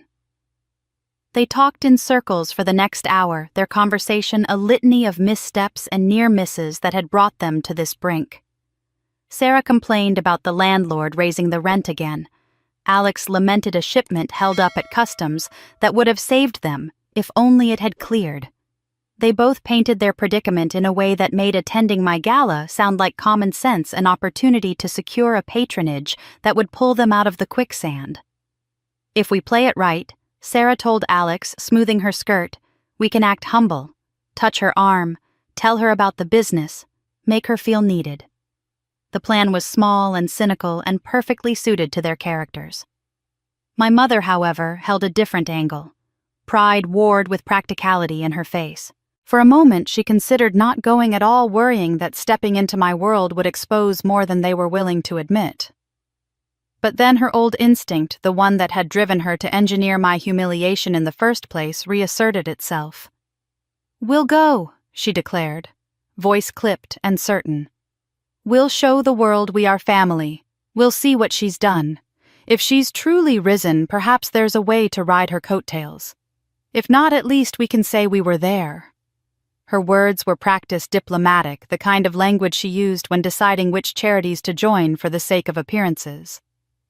Underneath it all, I could hear the hunger for rescue murmuring like a hungry animal. As they packed and primped and rehearsed the lines they planned to speak, there was a current of fear they tried to hide behind bravado. The bills on the kitchen counter, the notice taped to the pantry about a past-due utility. These details bruised their composure, but they hid them as well as they hid their conscience. They dressed carefully the way people do when preparing to step into a room where they must perform a version of themselves that isn't honest. Sarah chose a dress with safe elegance, a muted color that signaled class without ostentation. My mother practiced a smile that would seem warm yet reserved. Alex ironed a tie with hands that trembled slightly. In the quiet moments before they left, Sarah touched my mother's arm and said softly, "If she refuses to help, we'll think of something else. We'll find another way." Her tone was almost filial, but it lacked sincerity. It was an alliance of convenience, not affection. They did not suspect that my reasons for inviting them went far beyond help or reconciliation. They thought my generosity might be purchased, that my success could be turned into a lifeline for them. That misjudgment would be their undoing. They had no idea they were walking into the trap I'd been setting for 10 years. The night of the gala shimmered with the kind of opulence I once thought belonged only to fairy tales and other women's lives. The Four Seasons ballroom gleamed under golden chandeliers, the tables covered in silk, the crystal glasses catching every light like diamonds. Guests moved in a gentle current of laughter and conversation, and I stood at the center of it all, dressed in a custom gown that fit like armor. It wasn't the dress I'd dreamed of when I was 22, and hopeful it was better because it was mine, chosen on my terms. The music softened as I finished greeting a group of investors, and then I saw them. My mother, my sister Sarah, and Alex stepping hesitantly through the tall glass doors, as if they weren't sure they belonged. They didn't. But they had come anyway, lured by the promise of success, or perhaps by the hope that I was still the weak girl they once discarded. I watched their faces freeze in place. My mother's lips parted slightly, her eyes scanning the ballroom as though she'd stepped into a dream she couldn't quite believe. Sarah clutched Alex's arm, her knuckles white, her posture stiff with discomfort. Alex, older now heavier, looked around as though searching for an escape. But there was none. They had come into my world, and here I reigned. I let them stand there for a moment, drinking in the shock on their faces, the disbelief that the woman commanding the attention of Chicago's elite was the same girl they had left crying in a church a decade ago. I moved toward them slowly, the crowd parting from me with an ease that told everyone here who truly belonged. My heels clicked against the polished marble floor, and each step made Sarah's eyes flicker, made Alex shift uneasily, made my mother tighten her jaw. When I reached them, I smiled warmly enough to fool the unknowing, but my eyes stayed sharp, cold, deliberate. "How wonderful you could make it after all these years," I said, my voice smooth as glass, carrying just enough sweetness to make the venom underneath unmistakable. Sarah's lips trembled into something like a smile, though it faltered as quickly as it appeared. Alex looked at the ground, unable to meet my gaze. My mother, ever the actress, lifted her chin. "You've done well for yourself," she said. It was meant to sound gracious, but her voice carried a tremor. I tilted my head slightly, feigning gratitude. "Yes," I replied. "Life has been generous." I let the pause linger until she squirmed under the weight of it. Then I gestured toward the crowd that had been watching this reunion with open curiosity. "Come, let me introduce you to my friends." They followed me reluctantly, my mother's eyes darting around the room, Sarah pressing her lips together tightly as if afraid of what might be said next. I led them straight into the center of the gathering, where some of Chicago's most influential names were mingling: mayors, CEOs, philanthropists, people whose approval my mother had always craved. I raised my glass lightly, catching the attention of those nearby. "Everyone," I said, my voice ringing with confidence, "I'd like you to meet my family. They're the ones who taught me everything I know about strength." There was a murmur of polite greetings, but I could feel the ripple of curiosity, the subtle tilt of heads, as people recalled old rumors, stories buried but never forgotten. My mother stiffened, realizing the weight behind my words. Sarah attempted a small laugh, nervous and brittle, while Alex simply stood awkward and silent, his tie slightly askew, as though even he knew he was out of place here. I introduced them one by one, each name landing like a stone in the quiet pool of conversation. With every handshake, with every polite smile, I could feel the questions forming on the lips of the crowd. What had they done? Why did I speak of strength in such a deliberate tone? As the introductions faded, I lingered on my mother just a little too long, watching her cheeks flush under the scrutiny. "My mother," I said softly, almost lovingly, though my eyes locked hers with the sharpness of a blade. She always believed in making the strongest choices for the family. The words hung heavy, and for a brief moment I saw fear flicker behind her practiced smile. I carried on smoothly, turning back to the crowd as if the moment had passed, but the tension remained thick and suffocating. My family shifted uncomfortably at my side, aware now that they weren't just guests. They were pieces on a chessboard I had arranged under the eyes of hundreds who admired me, and would soon see the truth I intended to unveil. And yet, as much as their discomfort thrilled me, this was only the beginning. Their punishment wasn't complete, not yet. I had promised myself that when the moment came, they would feel not just embarrassment, but devastation. And that moment was fast approaching. I let the silence stretch, then smiled brightly at the crowd, once more raising my glass high. "Thank you for welcoming my family," I said. "It means so much to have them here sharing this celebration." My voice was smooth, but inside my chest my heart beat with the thrum of anticipation. I wasn't finished, because the night's true revelation hadn't even begun. But they hadn't seen anything yet, because my husband was about to make his entrance. The music from the string quartet floated like silk across the ballroom, mingling with the soft hum of conversation and the clink of champagne flutes. My family stood near the entrance, stiff and uncertain, while I kept a watchful eye on them from across the room. I could practically feel the weight of 300 pairs of eyes darting between me and them, like whispers waiting to be born. For a moment, I simply let the spectacle breathe. Their discomfort was part of the performance. It didn't take long. A group of older businessmen and their wives sitting near the front began murmuring to each other while glancing toward Sarah and Alex. One of them, a man with silver hair and sharp eyes, leaned forward, and I could hear him whisper just loud enough for others nearby to catch. "Isn't that the couple from that scandal years ago, the one where the bride got abandoned at the altar?" His wife gasped softly, covering her mouth with a gloved hand, and tilted her head toward me. "And that must have been her, the one left behind. Look at her now." The whispers spread like wildfire across the tables. I watched as heads turned one after another, eyes lingering on Sarah and Alex, before sliding back to me in awe. They had come thinking they would be able to blend into the glittering crowd, but their history was written across every guest's face, revived with every murmured recollection. Sarah's cheeks flushed deep red, and Alex shifted uncomfortably, loosening his tie as though it were strangling him. My mother, however, straightened her back and lifted her chin high, her lips pulling into that familiar smug line she wore whenever she wanted to pretend she was in control. I knew her too well. That mask of pride was nothing but fear stretched tight across her features. She stood close to Sarah, her hand resting on her daughter's arm, as though the touch could shield her from the scrutiny. But even she couldn't hide the faint tremor in her fingers. I moved deliberately across the ballroom, pausing every so often to greet a senator, a philanthropist, or a business tycoon, ensuring that my family remained perfectly visible in the background. I had placed them near the main stage intentionally, where no one could miss them. They were a living exhibit in my gallery of triumph. Every time I leaned in to shake a hand or share a gracious smile, I caught sight of another guest craning their neck, whispering, pointing discreetly in their direction. The tension grew thicker with each passing moment.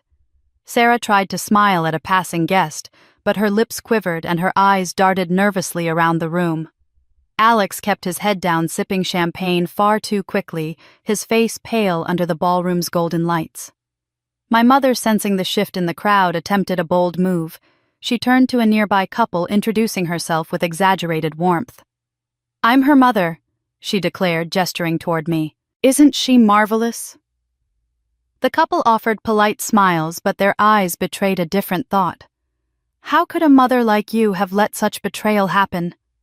I lingered by the stage, giving a short speech to a small cluster of guests about the journey of my company, my voice carrying across the hall. Strength. I said, letting my gaze fall squarely on Sarah and Alex, is often born from betrayal. From the darkest moments we rise. A ripple passed through the room. I didn't need to name names. The whispers returned louder now, feeding on the tension like flames on dry wood. I could feel my family shrinking under the weight of it, their shoulders curling inward, their eyes darting everywhere except toward me. I wanted them to feel the way I had once felt, naked, exposed, judged by everyone in the room. But this time, the humiliation was theirs, not mine. I stepped down from the stage, weaving through the crowd with practiced grace. Guests parted for me, their admiration like a tide lifting me higher, while behind me the murmurs pressed harder against Sarah and Alex. They looked like prey surrounded by predators trapped in a ballroom cage with nowhere to run. And just when the tension had stretched to its breaking point, when every head was already turned toward them and every whisper sharpened like a blade, I glanced toward the grand entrance of the ballroom. The doors opened, and the room seemed to pause. And then my husband walked in, and their faces went white as ghosts. The doors to the ballroom opened wider, and all conversations seemed to fall into a hush as David stepped into the light. He was dressed in a perfectly tailored tuxedo, the kind that seemed less like clothing and more like armor. Every line of it accentuated his tall frame, every polished detail declared power and refinement. His presence alone was enough to command the attention of the 300 guests, many of whom recognized him immediately as one of Chicago's most influential businessmen. A ripple of murmurs spread across the room, admiration mixing with curiosity. He carried himself with the quiet authority of a man who knew exactly who he was and what he represented. I let myself drink in the moment, watching my family out of the corner of my eye. My mother's face drained of color the second her gaze landed on him. Her hand shot out, clamping down on Sarah's arm so tightly that my sister flinched. Her lips barely moved as she whispered, "Oh my God, it's him!" The words trembling with a recognition that carried far more weight than the situation should have allowed. Alex's jaw clenched, his eyes narrowing with something between panic and disbelief, while Sarah blinked rapidly as though trying to piece together a nightmare she hadn't realized she'd stepped into. David crossed the ballroom floor slowly, every stride, steady, unhurried, deliberate. Guests parted instinctively like the sea making way for a king, and as he drew closer to me, the golden light caught the slight smile playing at the corners of his mouth. He knew the effect he was having. He knew the power of his presence here on this night in front of these people and in front of them. My chest swelled with a satisfaction so sharp it bordered on intoxicating. For years I had imagined this moment, the day I would no longer be the abandoned girl at the altar, the forgotten daughter in her mother's eyes. Now, in front of the very people who had broken me, I stood taller, stronger beside the man who not only loved me but embodied the success and security they could never tarnish. When David finally reached me, I slipped my arm through his, the gesture deliberate and elegant. My skin tingled at the contact, not from nerves, but from the sheer exhilaration of knowing my family was watching. Every eye in the room was fixed on us, and I wanted them to see me as I truly was, no longer their victim, but a woman who had built her own empire and chosen her own destiny. I turned back toward the crowd, my voice carrying easily over the soft music. "I'd like you all to meet my husband properly this time." The words lingered in the air, sharp and deliberate, a blade wrapped in silk. Gasps and murmurs swept through the ballroom again, and I caught the flicker of recognition in several faces as they began to connect dots that my family had already understood all too well. Sarah's lips parted, but no sound came out. Alex shifted his weight from one foot to the other, his hands curling into fists at his sides as though bracing himself for a blow he couldn't see coming. And my mother, my proud, cold, manipulative mother, looked as though the ground had dropped from beneath her. Her eyes were wide, fixed on David as if staring at a ghost she had tried to bury long ago. The music swelled, the lights shimmered, and for a heartbeat the world seemed to hold its breath. I smiled, savoring the power in that silence, knowing that what they were feeling now was only the beginning. The look of pure terror in my mother's eyes told me she knew exactly who my husband was and why that was about to destroy them all. I stood at the edge of the stage with David's arm still linked through mine, feeling the electricity in the air. Every guest's gaze was pinned to us, their anticipation growing heavier with each second of silence. I let the moment stretch just long enough for my family to squirm under the weight of it. Then, with deliberate calm, I released David's arm and stepped onto the stage, the spotlight finding me as though it had been waiting. My heels clicked softly against the polished floor, each step echoing like a drumbeat of fate. I paused at the microphone, surveying the crowd with a practiced smile. Tonight, I began my voice smooth but steady. We are here to celebrate 10 years of building something extraordinary. 10 years of taking a dream and making it a reality. 10 years of proving that even when the world tries to break you, you can rise stronger than ever before. My eyes roamed across the faces before me, settling finally on the three who had once ensured my downfall. Their expressions were already strained, lips tight, shoulders tense. I let my gaze linger on them just long enough to make sure they felt seen. I continued, weaving my words carefully. What many of you may not know is that this company, this success was not born out of privilege or easy beginnings. It was forged out of betrayal, out of humiliation, out of a night when the very people who should have loved me most left me standing utterly alone. A ripple moved through the crowd. Soft gasps, startled murmurs, the quick exchange of looks between guests who had already heard whispers of what had happened years ago. I could see the recognition spreading like a flame, passing from one guest to another, until the entire ballroom was buzzing under the surface of my words. Out of the corner of my eye, I caught Sarah's lips parting in a silent protest, Alex tugging at his collar as though he couldn't breathe. My mother's hand gripped Sarah's arm again, her knuckles white, and I thought I heard her hiss something under her breath. The exact words didn't matter. I knew the sound of panic when I heard it. I was abandoned at the altar. I said clearly, the words slicing through the music and the murmurs like a blade. Left in front of 100 guests, humiliated, discarded as though I were nothing. Not by strangers, not by enemies, but by family. I didn't point. I didn't name names. I didn't need to. The weight of the truth hung in the air, undeniable, as eyes turned toward my mother, my sister, and Alex. They froze under the scrutiny, and for once the powerful, arrogant mask my mother had always worn seemed to crack. She tried to straighten her shoulders, tried to look proud, but her lips trembled as whispers grew louder around her. "It's them," someone said too loudly near the back. "That's the mother and the sister." Another voice chimed in, horrified. "And the groom."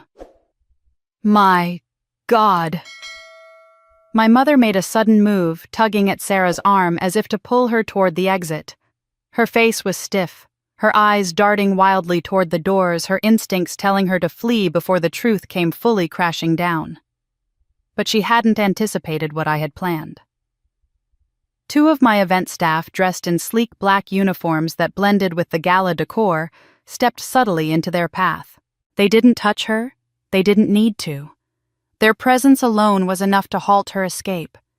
She knew in that instant she was trapped. I leaned forward into the microphone, lowering my voice, just enough that the guests leaned in closer to catch every word. I built this empire not to erase that night, but to honor it.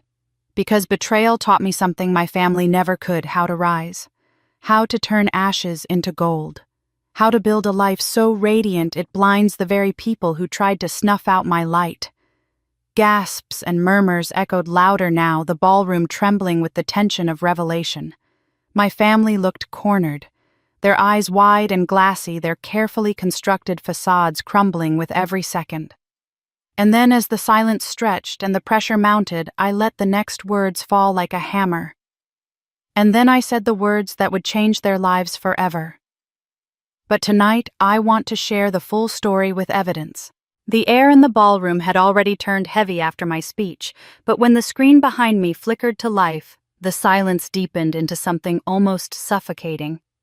I could feel hundreds of eyes trained on me on the stage, on the story I was about to tell, without uttering a single word. My hands didn't shake as I pressed the remote. I had waited too long for this moment. The footage began grainy, almost ordinary, a camera fixed at the back of the church on what was supposed to be the happiest day of my life. The date in the corner read clear as day, the morning of my wedding. I heard the audible intake of breath from several guests as the first image filled the screen, me in a white dress waiting in the wings. Then the frame shifted. Someone had captured the hallway just outside the sanctuary. My mother's voice rang out first, crisp and cutting. "Alex, listen to me," she said, her tone the same mix of sweet and stern I had grown up dreading. "She is too weak for you. She doesn't have what it takes to be your wife. Sarah is stronger.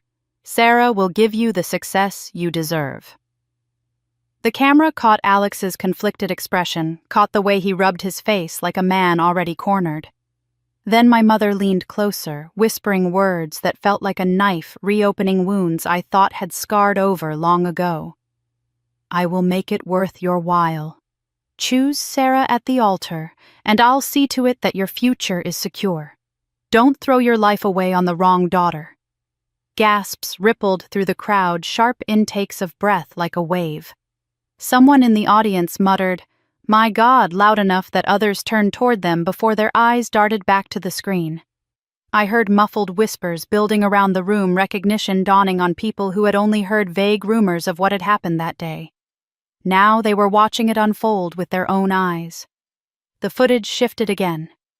This time it was the altar itself. My back was turned, standing tall in my gown, blissfully unaware. Alex's seat was empty.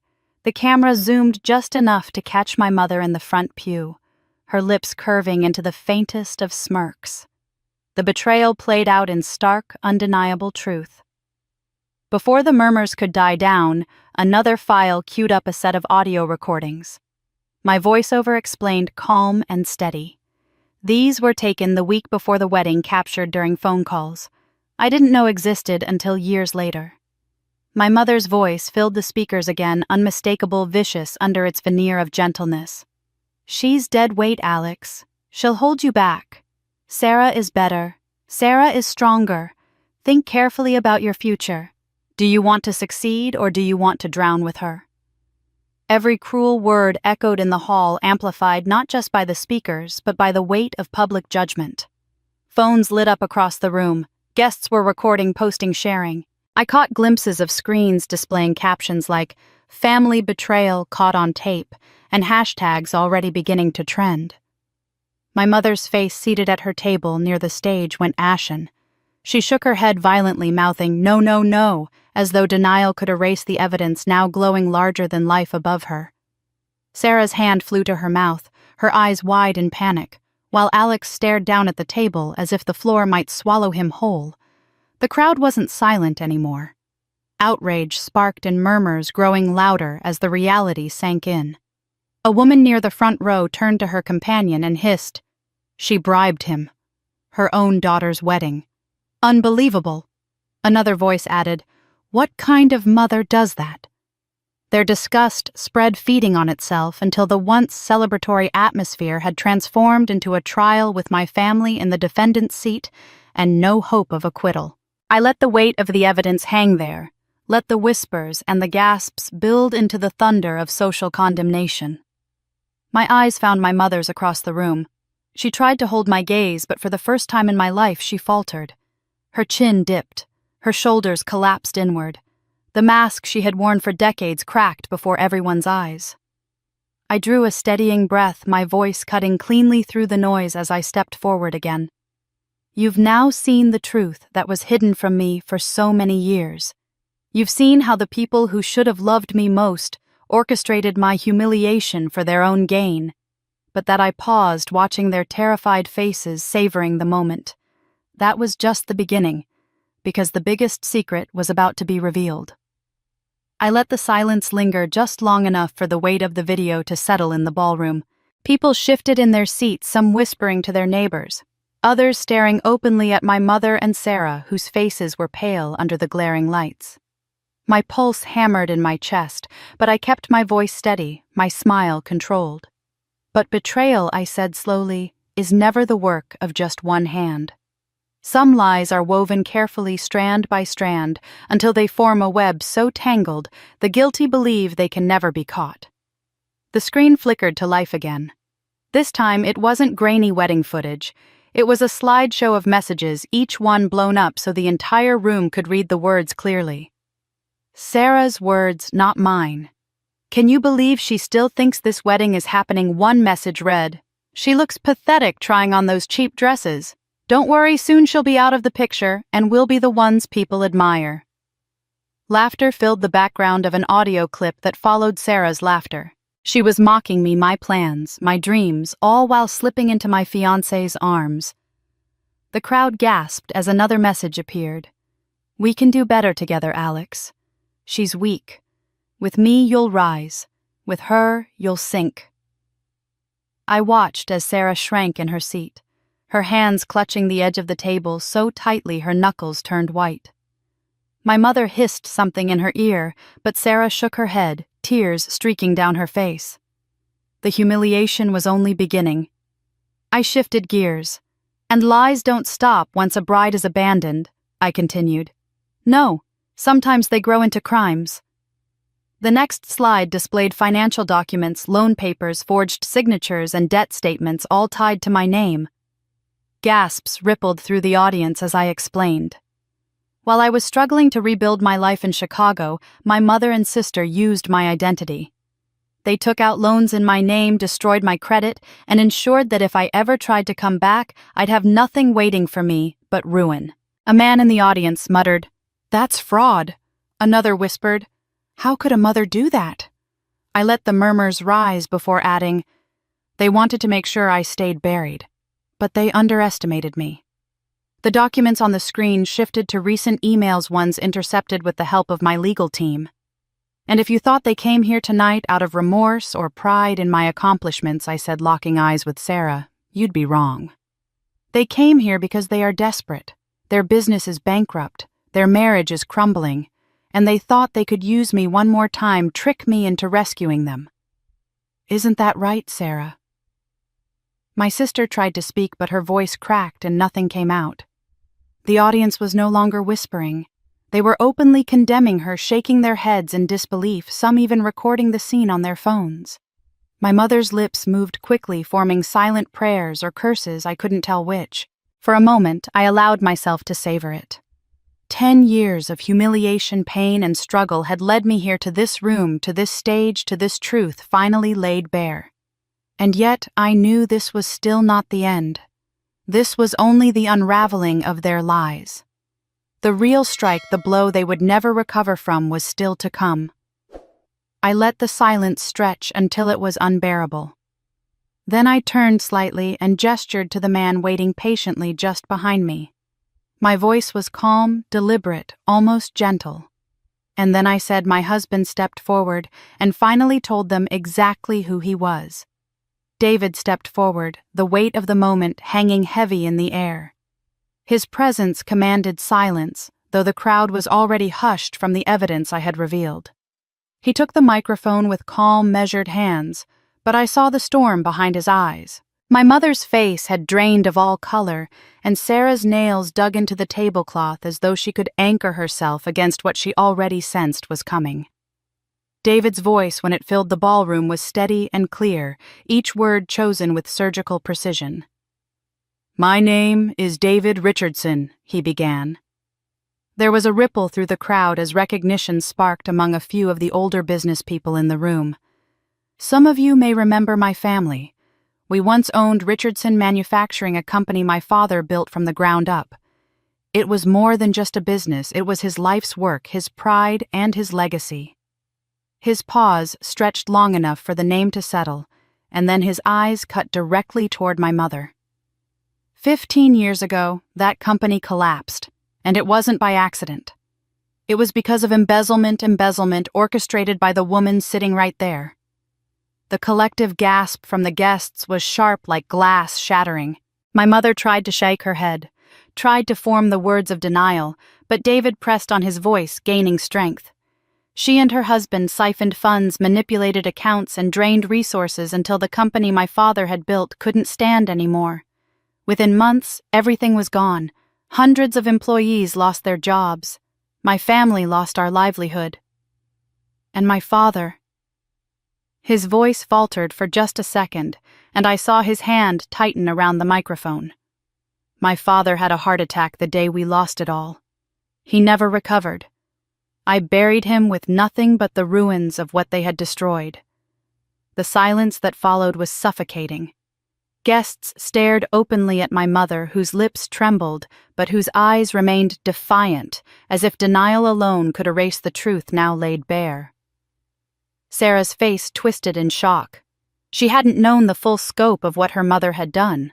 Alex sat frozen, as if realizing for the first time that he had tethered himself to a family built on rot. David exhaled slowly, then turned his gaze toward me. His voice softened but carried even greater weight. "When I met her," he said, nodding in my direction, "I didn't know who she was. I didn't know her family name, her history, her connection to the people who had destroyed mine. I only knew her fire, her determination, her brilliance. I saw someone who had turned her pain into strength, who was building something remarkable out of ashes." He shifted his eyes back to my mother, his jaw tight. But when I learned the truth, when I realized that fate had brought me into the life of the daughter of the very woman who stole everything from my family, I understood something deeper. This was justice. Not by courts or by chance, but by destiny. The crowd erupted with murmurs, the story spreading through them like wildfire. Phones were already raised, recording every second of the revelation. My mother's mask of defiance cracked, her mouth opening and closing without sound, as if words had abandoned her. Sarah's tears spilled freely now, not for me, not for remorse, but for fear of what this meant for her own future. I stood beside David, my hand brushing his as I steadied myself against the tidal wave of emotions surging through me. Betrayal, vindication, grief, and pride swirled together in a storm I could barely contain. 10 years ago, I had stood abandoned at an altar broken by the very people who should have loved me most. And now, standing in this glittering ballroom, they faced the man whose family they had destroyed, a man who had chosen to stand at my side. The symmetry was undeniable, the justice poetic. I looked at my mother and sister, their faces ashen and hollow, and I realized they finally understood they hadn't just betrayed me. They had walked straight into a trap designed not only by their victim's daughter, but by the victim himself. And this was only the beginning. Their faces went ashen as they realized they'd walked into a trap orchestrated by their own victim and his daughter. The ballroom was so quiet after David's revelation that I could hear the faint hum of the chandeliers above. My mother's face was frozen in disbelief. Sarah clutched Alex's arm as though she could keep herself from toppling, and Alex simply stared at the floor, pale and trembling. I thought that would be enough, that seeing the truth of what they had done to David's family would be its own punishment. But David had promised me something more than truth. He had promised justice. And now it was time to deliver it. He reached into the inner pocket of his tuxedo jacket and pulled out a thick stack of documents, their official seals gleaming under the soft light. My breath caught as he handed them to me with a small nod, and I stepped forward, turning to face the crowd. "Some betrayals are emotional," I began, my voice steady though my heart thundered. "Some cut us deeply and leave scars that never fade. but others are written in ink on contracts and bank statements. Tonight, we aren't speaking only of broken promises, we're speaking of stolen futures. The screens flanking the ballroom lit up once more, this time with scanned documents, forged signatures, falsified ledgers, checks deposited into accounts that weren't theirs. I heard the sharp intake of gasps ripple through the room as the names of my mother and Alex appeared in black and white. These, I said, holding up a page so the audience could see the highlighted line, are records of embezzlement. My family thought time would bury their crimes, that the statute of limitations would shield them. But civil law doesn't forget so easily. The crowd began murmuring, reporters already pulling out their phones, the air crackling with anticipation. My mother finally found her voice shrill and shaking. "This is a setup, Lies." But her protests only grew weaker as David raised his voice over hers, announcing that liens had already been filed. The words dropped like stones into the silence. Their failing business, Sarah and Alex's last desperate venture, was already seized. Their home, the one my mother had boasted about to every neighbor, was no longer theirs. Every asset they had gained through manipulation and theft now belonged to the courts and soon to restitution. I turned back to them, watching as Sarah's face crumpled as Alex pressed both hands over his eyes, as my mother swayed and had to grip the table for balance. They had stolen my dignity once, left me standing alone in a church in a dress meant for joy, but soaked in humiliation. Now I had stolen theirs, not with cruelty, but with truth. The silence in the room thickened into something electric. One by one, the guests turned their backs on them, refusing eye contact, whispers of disgust floating like smoke. My mother looked at me, then her eyes blazing with hatred. But beneath it, I saw something else for the first time: fear. Real fear. And that was when I leaned closer to the microphone, letting the weight of the moment stretch until it nearly broke. "You thought you could destroy me," I said softly, "but all you destroyed was yourselves." Their ruin was already sealed on paper. But I wasn't finished, because the final blow would come from the last person they ever expected. I took the microphone back into my hand, my heart steady and my eyes locked on the people who had once destroyed me. My father, my adoptive father, had just made his confession and turned against my mother, handing me the deed to their house, as if it were both an apology and an offering. The room was buzzing with disbelief, with whispers and glances flying in every direction. And then he stepped down from the stage and stood beside me, not across from me as he had so many times in my life. For the first time I felt the weight of his protection, and for the first time my mother realized she was truly alone. I turned to the crowd, but my eyes were still fixed on her. She sat rigid in her chair, her lips quivering as though she wanted to scream but couldn't. The years of her careful control were crumbling in front of 300 witnesses. My father cleared his throat and leaned into the microphone once more. For years, he said, I let myself be silent. I let her force me into schemes I wanted no part of.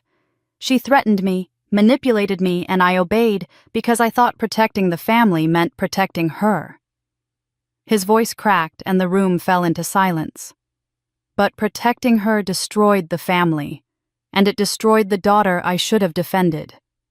Tonight I put an end to that. He reached into the inside pocket of his suit and pulled out a thin stack of papers which he handed to me.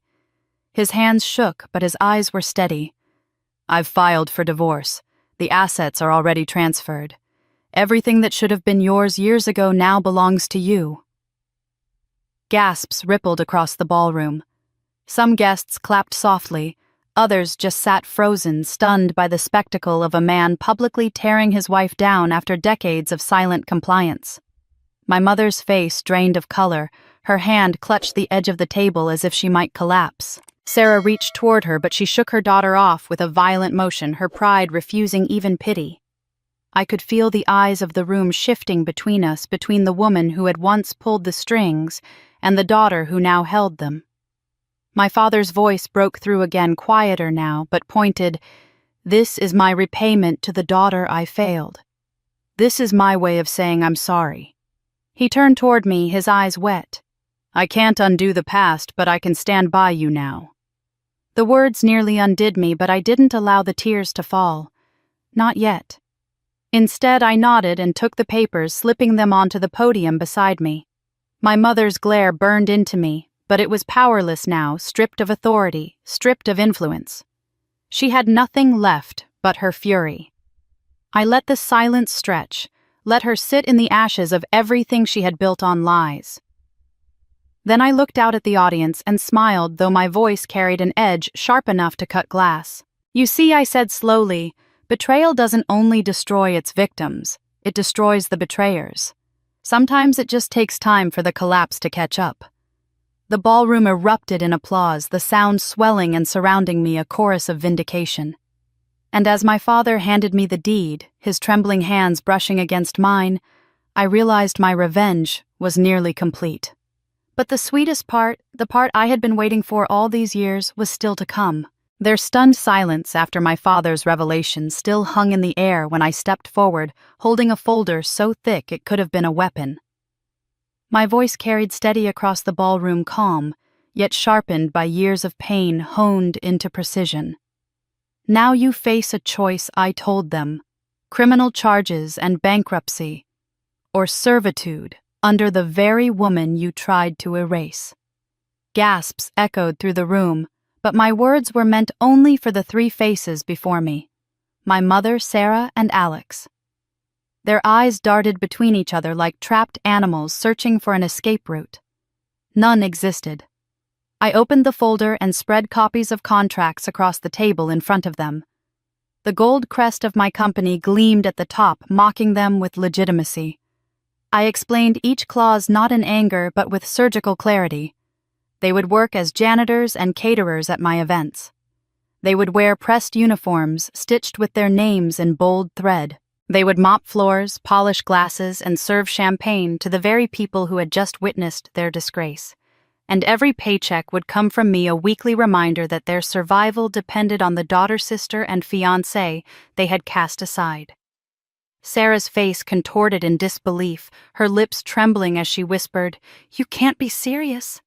My mother's hand gripped the edge of the table so tightly her knuckles whitened. Alex avoided my eyes entirely, sweat sliding down his temple as if he were already laboring under the weight of a mop. "Serious." I leaned closer, locking eyes with my mother. "I've never been more serious in my life." I gave them their final push. "Refuse, and the lawsuits will bury you. Sign, and you get to keep a roof over your heads, even if it's under my terms." The room was so silent I could hear the tick of the grand ballroom clock. My mother's mask cracked first. Her shoulders slumped, her eyes dulled. For the first time in my life, she looked smaller than me. She picked up the pen, her hand shaking, and scratched her name across the page. Sarah followed, tears streaming silently down her cheeks as she scrawled her signature in shaky strokes. Alex hesitated the longest, his pride battling reality, but when I slid the papers back toward him, his hand trembled so violently the ink bled into the page. I gathered the contracts, sliding them neatly back into the folder, and straightened with the poise of a queen collecting tribute from fallen enemies. My voice cut through their shame like the final toll of a bell. With one signature, they became my employees, and my subjects in the empire they tried to prevent me from building. The ink on the contracts had barely dried when Sarah's composure shattered like glass. She dropped to her knees in the middle of the ballroom, the polished marble catching the fall of her body as if it had been waiting for her collapse. The sound of her sobs echoed across the hushed room, raw and uncontrolled, tearing through the last fragments of dignity she clung to. "Please," she cried, her voice breaking into high-pitched desperation. "Please forgive me. I was wrong. I shouldn't have taken him from you. I shouldn't have listened to her. I was jealous, I was stupid. Please, I'll do anything." The guests gasped, some covering their mouths, others leaning forward with hungry curiosity. And then came the flashbulbs. Photographers, sensing blood in the water, raised their cameras and fired relentlessly, each click immortalizing Sarah's disgrace from every angle. I stood tall, the hem of my gown brushing the floor just inches from her trembling hands. For once, the entire room saw her as I had always seen her, not the golden child, not the favored daughter, but a desperate, broken woman scrambling for mercy. As Sarah clutched at the air around my ankles, Alex finally spoke. His voice rang sharp, cutting her pleas in half. "Enough," he said. He stepped forward, tugging at his left hand, and with a decisive twist, slipped off his wedding ring. The crowd gasped again as he held the band up like evidence, before letting it fall onto the ballroom floor with a metallic clink that seemed louder than thunder. "I can't be associated with this anymore," he said, his tone cold final. "You've dragged me down far enough. I'm done."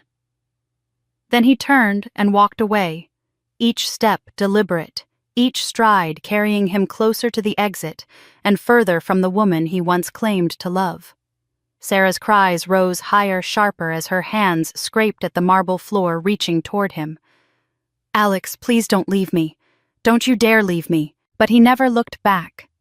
The cameras caught it all, her crumpled body, the ring glinting on the ground, the emptiness in her eyes as the truth dawned on her. She was alone. Completely, utterly alone.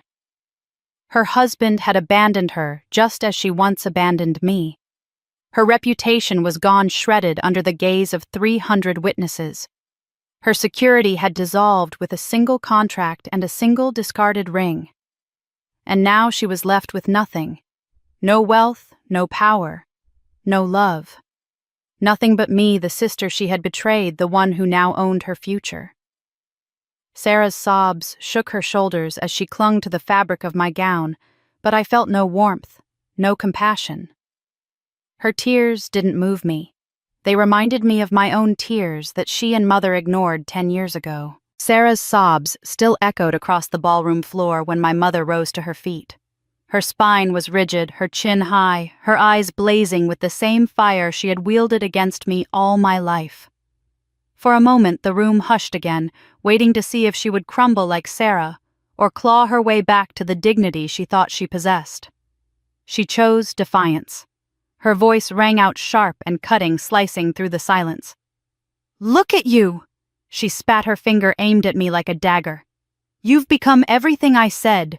You'd never be cruel, cold, heartless. You humiliate your own blood in front of strangers. You drag us through the mud just to feed your pride.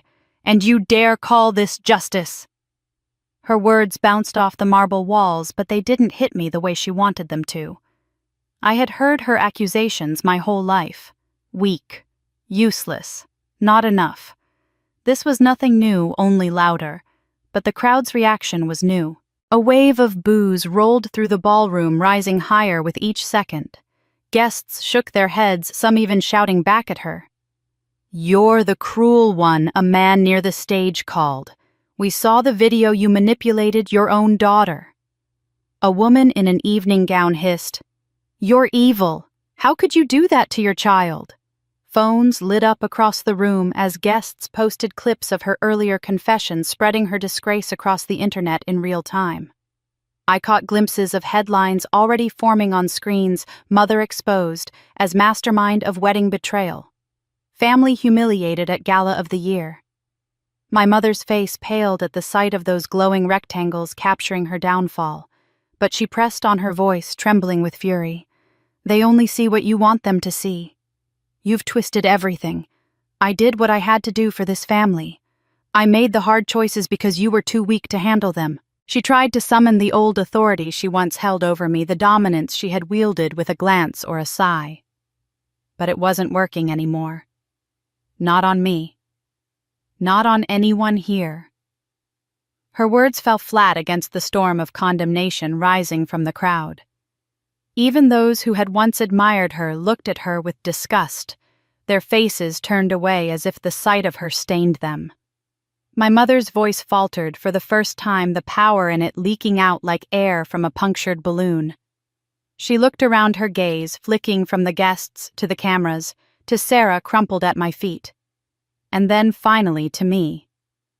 What she saw must have chilled her to the bone. I wasn't the weak girl she'd discarded, the daughter she dismissed as unworthy. I was a woman who had built an empire from her ashes, who now stood taller, stronger, and infinitely more powerful than she had ever been. She had tried to break me, But in doing so, she had forged me into something she could no longer control, something that terrified her. Her hand shook as she pointed at me again, but the conviction was gone. Her voice cracked ragged, betraying the fear beneath her rage. You're the monster now," she whispered, her words splintering under the weight of her realization. And I saw it dawn in her eyes, the bitter truth she could no longer deny. Her voice cracked as she realized she'd created the very monster that destroyed her. The ballroom still hummed with the echoes of my mother's broken voice when the world outside began to take notice. By the time the last guest had left, videos of the night were already climbing the digital ladder of virality. Clips of Sarah on her knees, Alex throwing his ring to the floor, and my mother screaming accusations were plastered across every corner of social media. By dawn, the hashtags #WeddingRevenge and #KarmaQueen had spread like wildfire, trending not just in Chicago, but in New York, Los Angeles, and London. Millions of strangers were watching the downfall of the family that once destroyed me, and they were celebrating. The comments were merciless, but for once they weren't aimed at me.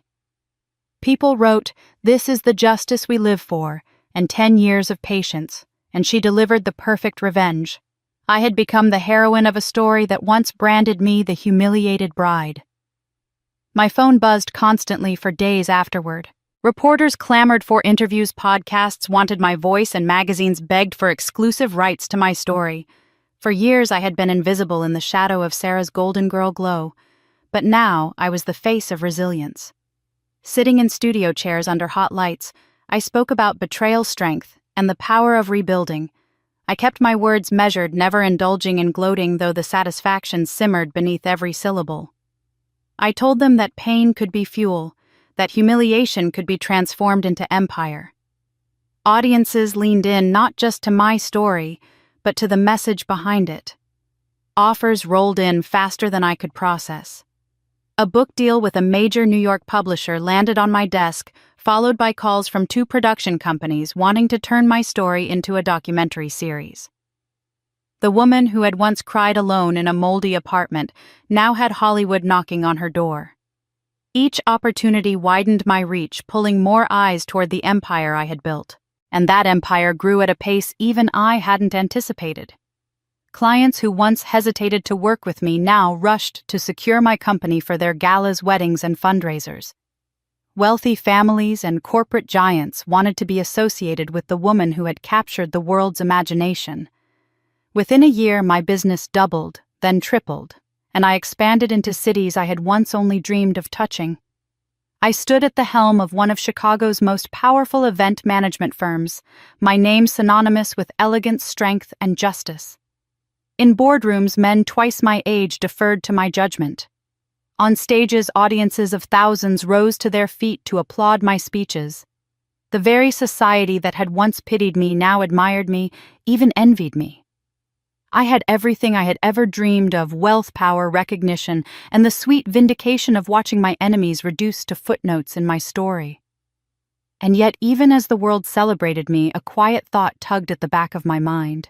Beneath the flashing cameras and glowing praise, there lingered a single unfinished thread, one final weight pressing on my chest. I had everything I'd ever dreamed of, but there was one final conversation I needed to have. The night after the gala, when the noise of the world finally quieted and the house was still, David asked me to sit with him in the library. The firelight threw shadows across his face, softening the lines I knew so well, but also revealing a gravity in his expression I had never seen before. For a moment I thought he was simply exhausted from the chaos of the evening, but then he reached for my hand with a tenderness that told me this wasn't about fatigue. This was about truth. He began slowly, as though each word carried the weight of years. "There's something I need to tell you," he said, his voice low but steady. My heart tightened, but I nodded for him to continue. He told me that long before we met, he had known of my family. He had been tracking their movements following their business dealings, piecing together the wreckage they had left behind. At first, he admitted it was not about me at all. It was about revenge. His father's company had been gutted by embezzlement orchestrated by my mother and the man I once called my stepfather, and that destruction had driven his own father to an early grave. He had lived with that bitterness for years, determined to one day make them pay. Hearing those words, a chill passed through me, but I did not pull my hand away. He was not speaking like a man gloating over a victory. He was speaking like someone confessing a sin. He told me that when we first crossed paths, he hadn't known who I was. He was drawn to me, he said, because of my fire, my refusal to bow to the weight of betrayal. It wasn't until later, after his feelings had already taken root, that he discovered my connection to the very people he had been watching. I thought fate was playing a cruel joke on me, he admitted. But then I realized it wasn't a joke. It was the universe giving me a choice. I could use you, or I could love you. And loving you was the only choice that ever made sense. My eyes burned with tears I didn't try to hide. For years I had lived under the shadow of manipulation and deceit. To hear the man I trusted most admit he had once been led by revenge could have shattered me, but the way he looked at me told me this was no trap. He had chosen me, not my bloodline. He had seen me for who I was, not for the sins of those who raised me. He went on explaining how our marriage had become more than love, though love was at its core. It was destiny. Two broken people, both wronged by the same cruel hands, had found each other, not in bitterness, but in strength. We are proof, he said, squeezing my hand, that pain can be transformed. That justice and love don't have to be enemies. I thought back to every moment of our journey together, from the first gala where he looked at me as though I were the only one in the room, to the nights when we planned our future side by side. It all fell into place. We weren't just building a business or a family. We were building something larger, a legacy of justice born from betrayal. And then he surprised me again. He said he wanted us to use our combined power not just to revel in victory over my family, but to help others who had suffered similar wounds. Betrayed children, abandoned spouses, people crushed under financial deceit and manipulation. We could be their voice, their safety net, their champions. For years, my life had been consumed by survival, then by revenge. But hearing David's vision, I felt the possibility of something greater. We could transform the ashes of our past into a fire that warmed others instead of just burning down enemies. That night, as the fire in the hearth dimmed and the house settled into silence, I leaned against him, feeling the steady rhythm of his heartbeat. For the first time, I understood that all the pain I had endured, all the battles I had fought, had not just led me to freedom or even to triumph. They had led me to him, and together we were not just husband and wife. We were destiny fulfilled. As we held each other that night, I realized that sometimes the universe gives you exactly the partner you need, not just for love, but for justice. In the weeks after David's confession, life settled into a strange rhythm.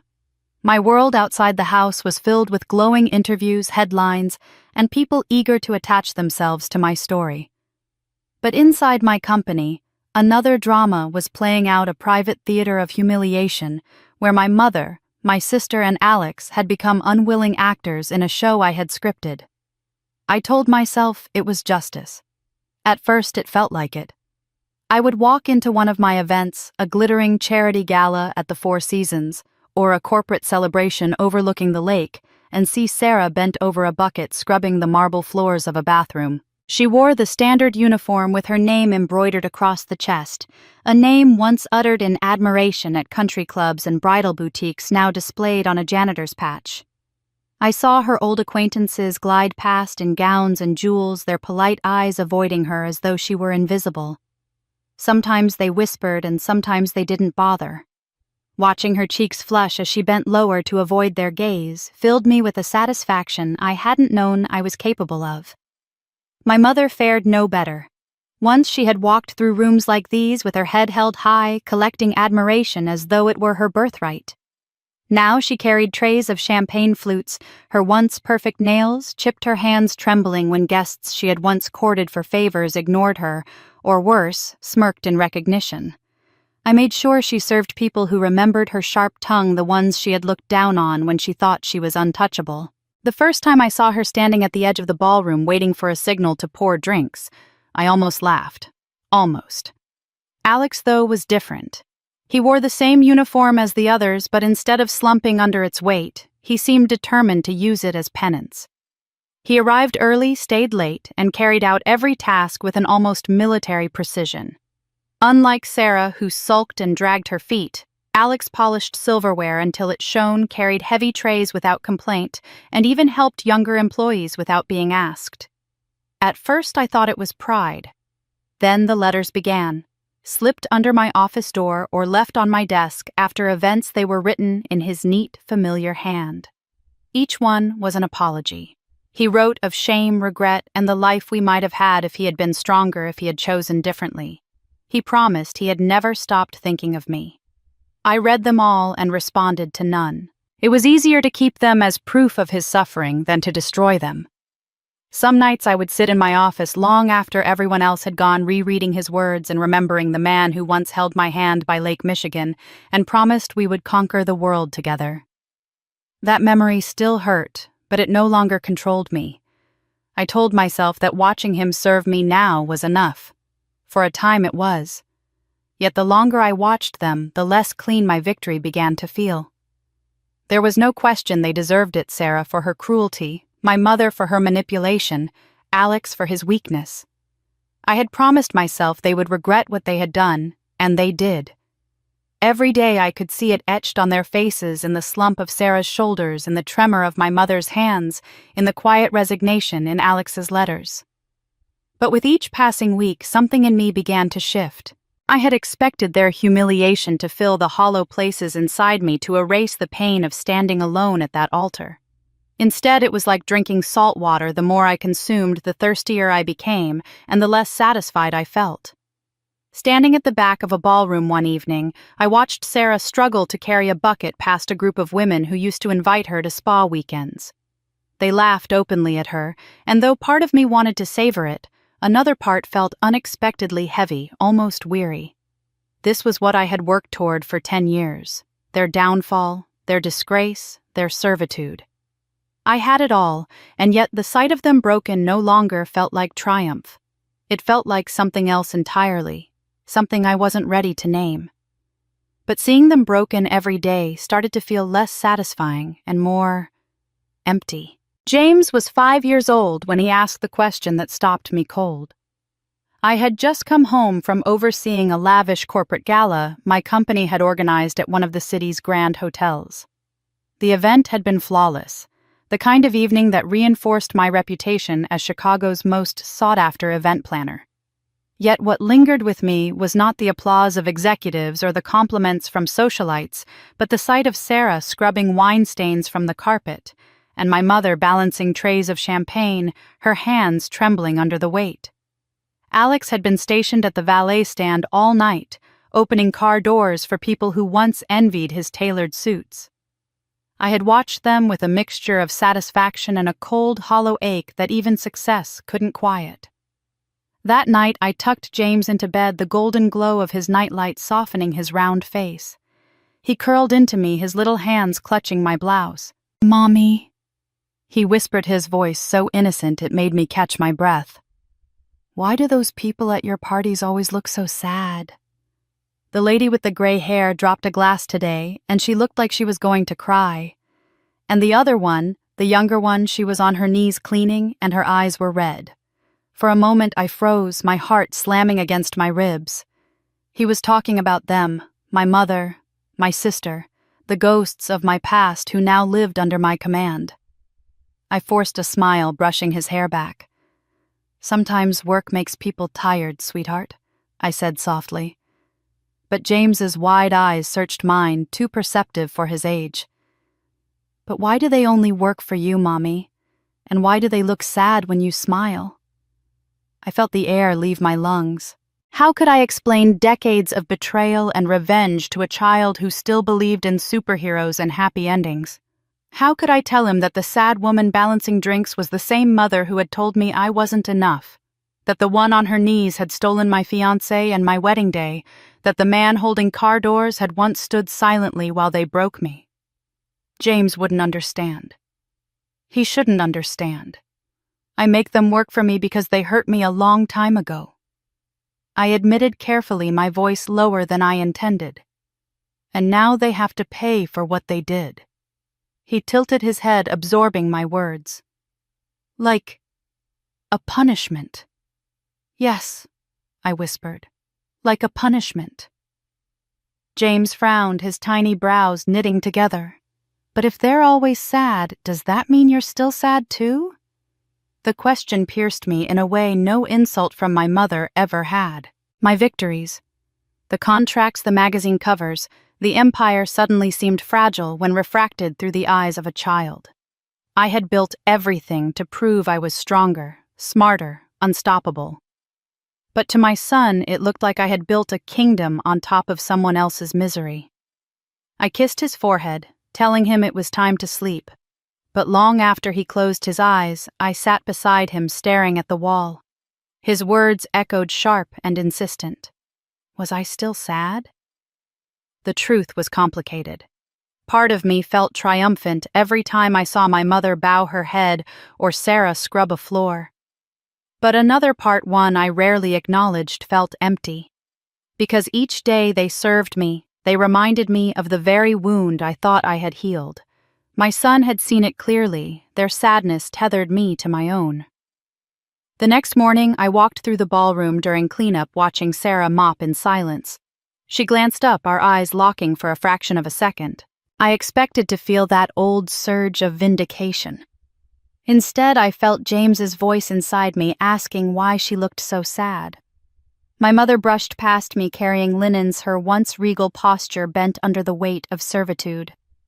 I remembered her laughter on the day she announced to the wedding guests that Alex had chosen Sarah, her cruel smile carved into my memory. Seeing her diminished should have been sweet. Instead, it was bitter. Alex tried as always to prove himself. He polished silverware until it gleamed, left letters on my desk begging for forgiveness, promising loyalty. I didn't respond. I told myself his desperation was justice. But when James wandered into my office later and saw the unopened letters, he asked Mommy, "Why don't you answer him? He looks like he wants to cry." I wanted to say, "Because he let me cry when I needed him most." I wanted to explain that justice sometimes required silence.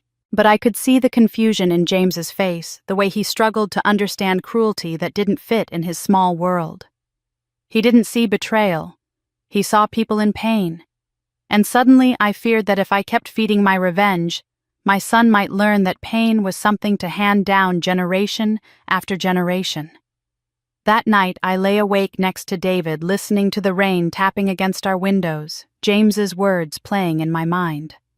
I had promised myself that I would never be weak again, never let anyone destroy me.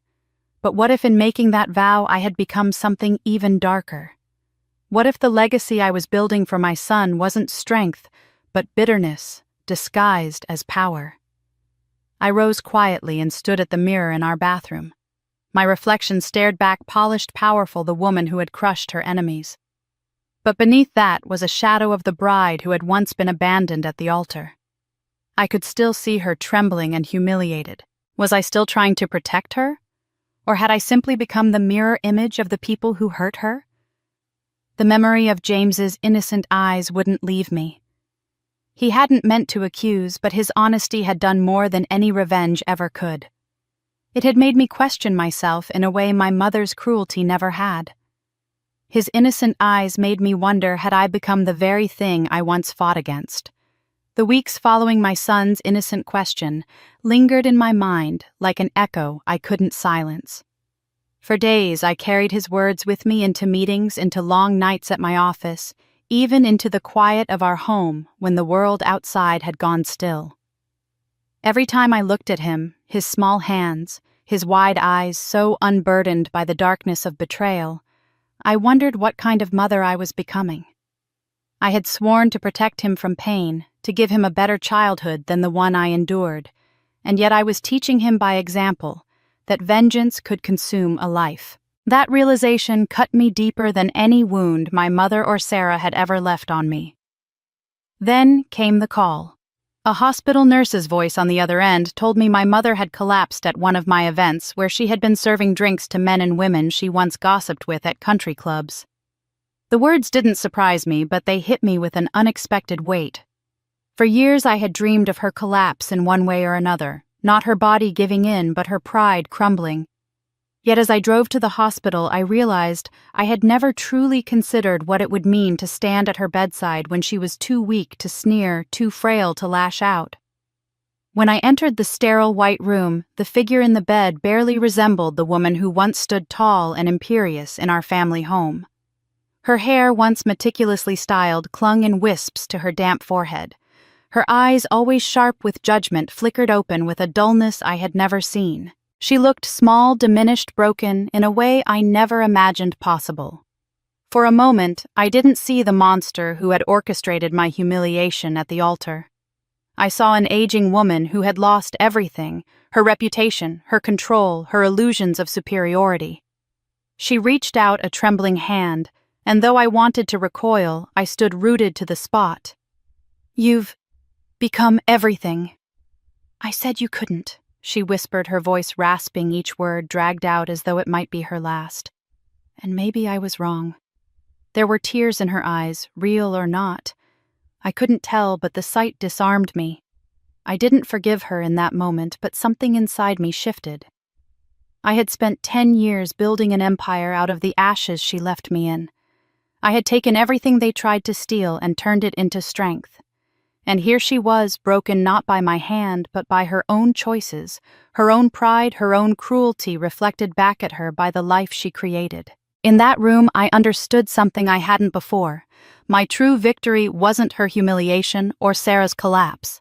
My true victory was that I had become everything they tried to stop me from being. They no longer had the power to define me, not even through their suffering. I left the hospital and drove straight to my office. That night I pulled out the contracts that bound my mother Sarah and Alex to the lowest rungs of my company. I had thought those contracts would be the crown jewel of my revenge, the ultimate humiliation that would satisfy every ache they had left me with. But now as I stared at the neat signatures penned with shaking hands, I felt only a hollow emptiness. The power was mine, yes, but the satisfaction was gone. The next morning I called them into my office. They entered hesitantly. Their uniforms wrinkled their faces, etched with exhaustion. For the first time, I saw not villains, but people stripped bare of all the armor they once wore. My mother's sharp tongue was silent. Sarah's vanity was gone. Alex's bravado reduced to nervous glances at the floor. They were shadows of who they had been, and for the first time I pitied them. "I'm ending this," I told them, my voice calm, steady. Their eyes widened in shock, perhaps expecting I was about to unleash something worse. Instead, I slid the contracts across the desk. "You're free. Not because you deserve it, but because I no longer need this to define me." They didn't thank me. Perhaps they didn't know how, or perhaps gratitude was too heavy for them to carry. But it didn't matter. I hadn't done it for them. I had done it for me, for my son, for the woman I had become, for the future I wanted to shape without dragging the chains of bitterness behind me. As they shuffled out of my office, my mother casting one last bewildered glance in my direction, I felt lighter than I had in years. Not triumphant, not vengeful, but free. The girl abandoned at the altar had finally laid her burden down. I walked to the window and looked out over the city I had once entered with nothing but a suitcase and shattered pride. Now it stretched before me like a kingdom, not because I had destroyed my enemies, but because I had survived them, outgrown them, and no longer needed them as the measure of my worth. In that quiet moment, I knew the truth with a clarity I had never felt before. I realized that the best revenge wasn't destroying them. It was no longer needing to. I chose a quiet afternoon for the meeting. I wanted the air to be calm, the light soft enough to strip away excuses and leave only truth behind. I walked into the room where my mother, Sarah, and Alex were waiting. Their posture spoke more than words ever could. My mother stiff and defiant, Sarah, hollow-eyed, Alex restless as if hoping for an escape that would never come. I sat across from them, and for the first time in my life, I felt no tremor of fear, no sting of insecurity. The balance of power had shifted entirely. They no longer held the ability to define me. That weight was gone, and I was finally free to speak without chains on my tongue. I looked at each of them and said slowly, "I forgive you. Not because you deserve it, but because I deserve peace." The words echoed in the silence. My mother opened her mouth as if to protest, but I raised my hand gently. "No more explanations. No more battles. I carried your betrayal for years, and it almost consumed me. But now I won't carry you anymore." Sarah broke into tears, covering her face with trembling hands. Alex leaned back in his chair, unable to meet my gaze. My mother, for once, looked smaller than I had ever seen her. She didn't argue, didn't fight perhaps, because she knew it was no longer worth it. I stood, letting the silence stretch before adding, "This is the last time we will sit in a room like this. You no longer control my story." "I do." That was the closure I needed. I walked out of that room and into David's arms waiting outside. He didn't need to ask how it went. The steadiness in my stride told him everything. Later that evening, as we sat together by the fire, David looked at me with an expression I couldn't quite read. "There's one more truth I need to share with you," he said. My heart tightened for a moment, but I nodded. He took my hand, his thumb brushing against my wedding ring, the symbol of the life we had built. "My last name isn't just Richardson," he began. "It connects me to someone you once thought of as only part of a shadow in your past. Your biological father, he was a distant relative of mine." I inhaled sharply, memories of whispered rumors and half-truths about my birth flooding my mind. All those years, David continued, our families were tied in ways neither of us fully understood. It was betrayal that destroyed both of us. Your life twisted by lies, mine shattered by embezzlement and loss. But fate brought us together not to repeat that cycle, but to end it. I searched his face for any sign that this was pity or obligation, but what I saw was love, deep, unwavering, born not of circumstance, but of choice. "So you're telling me this was destiny?" I asked softly. He smiled. "I'm telling you that everything cruel in our past led us to build something better, stronger. Together we turned ashes into gold." That night, instead of feeling haunted by the tangled bloodlines and betrayals, I felt something I had never allowed myself before: peace. Our story wasn't tainted by the sins of those before us, it was rewritten by what we chose to become. The next months were filled with plans not of revenge, but of purpose. David and I founded an organization dedicated to abandoned brides, betrayed children, and those discarded by the people meant to protect them. I poured into it every ounce of strength I once wasted, begging for love that would never come from my family. Now I gave that strength to women standing at the edge of despair, letting them know they weren't alone and that pain could be transformed into power. Each time I stood before a room of survivors telling them my story, I watched their eyes widen with recognition, then light with hope. I had become not just a woman who survived betrayal, but someone who could help others build lives untouched by the cruelty of the past. It was the most profound victory of all. And yet, whenever I thought back to that 10-year journey from the altar where I stood abandoned to the empire I built and the family I created, I realized that revenge had never been the endgame. It was the fuel that kept me moving forward. Yes, but it was peace, forgiveness, and love that gave me a destination. As I walked into my new life, I realized that sometimes the best revenge is living so well that the past can never touch you again, and that the family you choose will always be stronger than the one that chose to hurt you. But most importantly, I learned that my husband wasn't just my soulmate, he was the universe's way of saying that justice and love can be the same thing. And that, my dear listeners, is how a bride abandoned at the altar rose from ashes to build an empire, expose betrayal, and transform her deepest wounds into her greatest source of strength. It is a story of heartbreak, revenge, justice, and finally peace. But stories like this are never just about one woman. They are about all of us who have been underestimated, betrayed, or cast aside, and who found a way to rise higher than anyone ever believed we could. Now I want to hear from you. If you were in my shoes, standing at the altar, only to be left for your own sister, what would you have done? Would you have walked away like I did, or confronted them then and there?